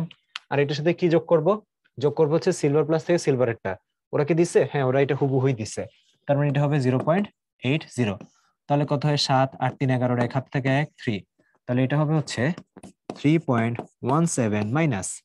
আচ্ছা, এবার আসো এই ক্যালকুলেশনটা দেখে কি করা যায়। এটা হচ্ছে আমাদের উপরে কি থাকে, 10 ইনভার্স 1, মানে এই যে 0.1 কেই 10 ইনভার্স 1 করে লিখলাম, আর নিচে এটা কি হয়ে যায় 10 ইনভার্স 8, তাই না? সো এটাই যদি এবার উপরে উঠাই দিই 10 ইনভার্স 8 কে, তাহলে এটা কি হয়ে যাবে আমাদের 10⁻8। তার মানে এইটা পুরোটা ক্যালকুলেশন গুলো কত থাকে 10⁻7। আচ্ছা, আর এখানে দেখো কি হচ্ছে আমাদের এই যে ভ্যালুটা, এটা কত 0.059 না ধরে আমি এটাকে 0.06 ধরি, আর নিচে তো 2 দিয়ে ভাগ আছেই। আর এখানে এটা কি দাঁড়ালো, দাঁড়ালো হচ্ছে log 10, এই যে এখানে ক্যালকুলেশনটা এরকম দাঁড়ালো log 10 ইন্টু 10⁻7, তাই না? দেখো ঠিকঠাক করছে না? 10 ইনভার্স 1, 10 ইনভার্স 8 হলো, উপরে নিয়ে গেলাম 10⁻8, 8 থেকে 1 গেলে 7, তাহলে 10⁻7। ওকে, এবার আসো এখানে তাহলে ভ্যালুগুলা বসাই। 3.17 থেকে এখানে কি আমাদের কোনো আনসার দেওয়া আছে? আচ্ছা দেখো, একটা জিনিস কিন্তু বোঝা গেছে যে মোটামুটি এ আনসার হবে না আর বিও আনসার হওয়ার খুব একটা সম্ভাবনা নাই। আনসার সি আর ডি এর মধ্যে কিছু একটা হইতে পারে, কারণ আমরা হ্যান্ড ক্যালকুলেশন করতেছি, তো আমরা এখানে কিছু ভ্যালু একটু অ্যাপ্রক্সিমেশন করে নিচ্ছি, যেমন এই 3 কে বাদ দিচ্ছি, এখানে একটু আমরা নিজেদের মতো 0.06 করে নিচ্ছি, কিছু তো করার নাই, ক্যালকুলেটর ছাড়া করতে হলে এটা এভাবেই করতে হবে। ওকে, সো এবার আসো কি থাকে, এটা থাকে 0.03 ইন্টু 7, তাই না? ঠিক আছে না? ভাগ দিলে 0.03, কাটাকাটি করলে আর এটা 7টা আর কি সামনে চলে আসলো, তাই তো? log 10 মিলে 1 হয়ে গেল, log 10 মিলে 1 হয়ে গেল। ওকে, তাহলে এটা কত দাঁড়ায়, 3 দাঁড়ায় হচ্ছে 21, তার মানে 3.17 মাইনাস 0.21। এই গুণ তো পারবাই, তাই না? 0.03 কে 7 দিয়ে গুণ দিবা, এগুলা গুণ দেওয়ার নিয়ম কি? নিয়ম হচ্ছে 3 কে গুণ দিবা 7 দিয়ে, 3 সাথে কত আসে 21 আসে, দশমিক কয় ঘর আগে ছিল 2 ঘর আগে ছিল, তার মানে 2 ঘর আগে দশমিক বসে দেবা, এই যে 0.21। তাহলে ক্যালকুলেশন করলে এই যে 3.17 মাইনাস হচ্ছে 0.21, 0.21, 7 থেকে 1 গেলে থেকে 6, 11 থেকে 2 গেলে থেকে 9, আর হচ্ছে 2, 2.96। ওকে, 2.96 ভোল্ট। কই, এই যে দেখছো সি, মানে আমরা মোটামুটি অনেক কিছু অ্যাপ্রক্সিমেশন করার পরও আনসার কিন্তু ভালোই কাছাকাছি চলে আসছে। এই যে আমরা হচ্ছে এখানে একটু অ্যাপ্রক্সিমেশন করছি, এখানে 3 দেই নাই, তারপর এটাকে একটু করছি, এই তো আনসার চলে আসছে সুন্দর মতো। ওকে, সো এবার দেখো এই প্রবলেমটা কি বলা, এটা তো সহজ প্রবলেম, এটা তো কোনো কাজই নেই। হ্যাঁ, কেন কোনো কাজ নেই দেখো, এই যে আমরা একটু আগে এটার এই কারণেই হচ্ছে আমরা কনসেপ্টটা শিখে আসছি, যে দেখো যে কনসেপ্ট শিখছে তার এটা করতে 2 সেকেন্ড 5 সেকেন্ড লাগবে, বাট যে কনসেপ্ট শিখে নেই তার এটাই করতে অনেক সময় লাগবে। কারণ কি দেখো, আমরা দেখে আসছি যদি এই ঘনমাত্রা আর এই ঘনমাত্রাটা সেম হয়, সেম হইলে তো আলটিমেটলি এই যে আবারও দরকার হলে লিখে দিই, সাপোজ এই যে 0.0591 ডিভাইড বাই হচ্ছে 2, আর এখানে লিখলাম লগ এই যে 0.05, আর এটাও কত 0.05। সো ক্যালকুলেশন করলে এটা তো কাটাকাটি চলে যাবে, আলটিমেটলি log 1 আসবে। আর log 1 মানে কি, log 1 মানে হচ্ছে 0, log 1 মানে হচ্ছে 0। সো আলটিমেটলি কি হবে, এই যে E cell equals to E not cell minus যে টার্মটা, এই পুরো টার্মটাই যদি এটাকে যদি তুমি এটাকে 0 দিয়ে যদি গুণ দাও, পুরোটাই 0 হয়ে যাবে, তার মানে দুইটাই সমান হবে। সো বেসিক্যালি তোমার কাজ হচ্ছে দুইটা যোগ করে দেওয়া, আর এই যোগটা আমরা অনেকবার করে ফেলছি পুরো তড়িৎ রসায়নের লেকচার জুড়ে। 0.34, 0.76 যোগ করতে হবে, যোগ করলে আসবে 1.10 ভোল্ট।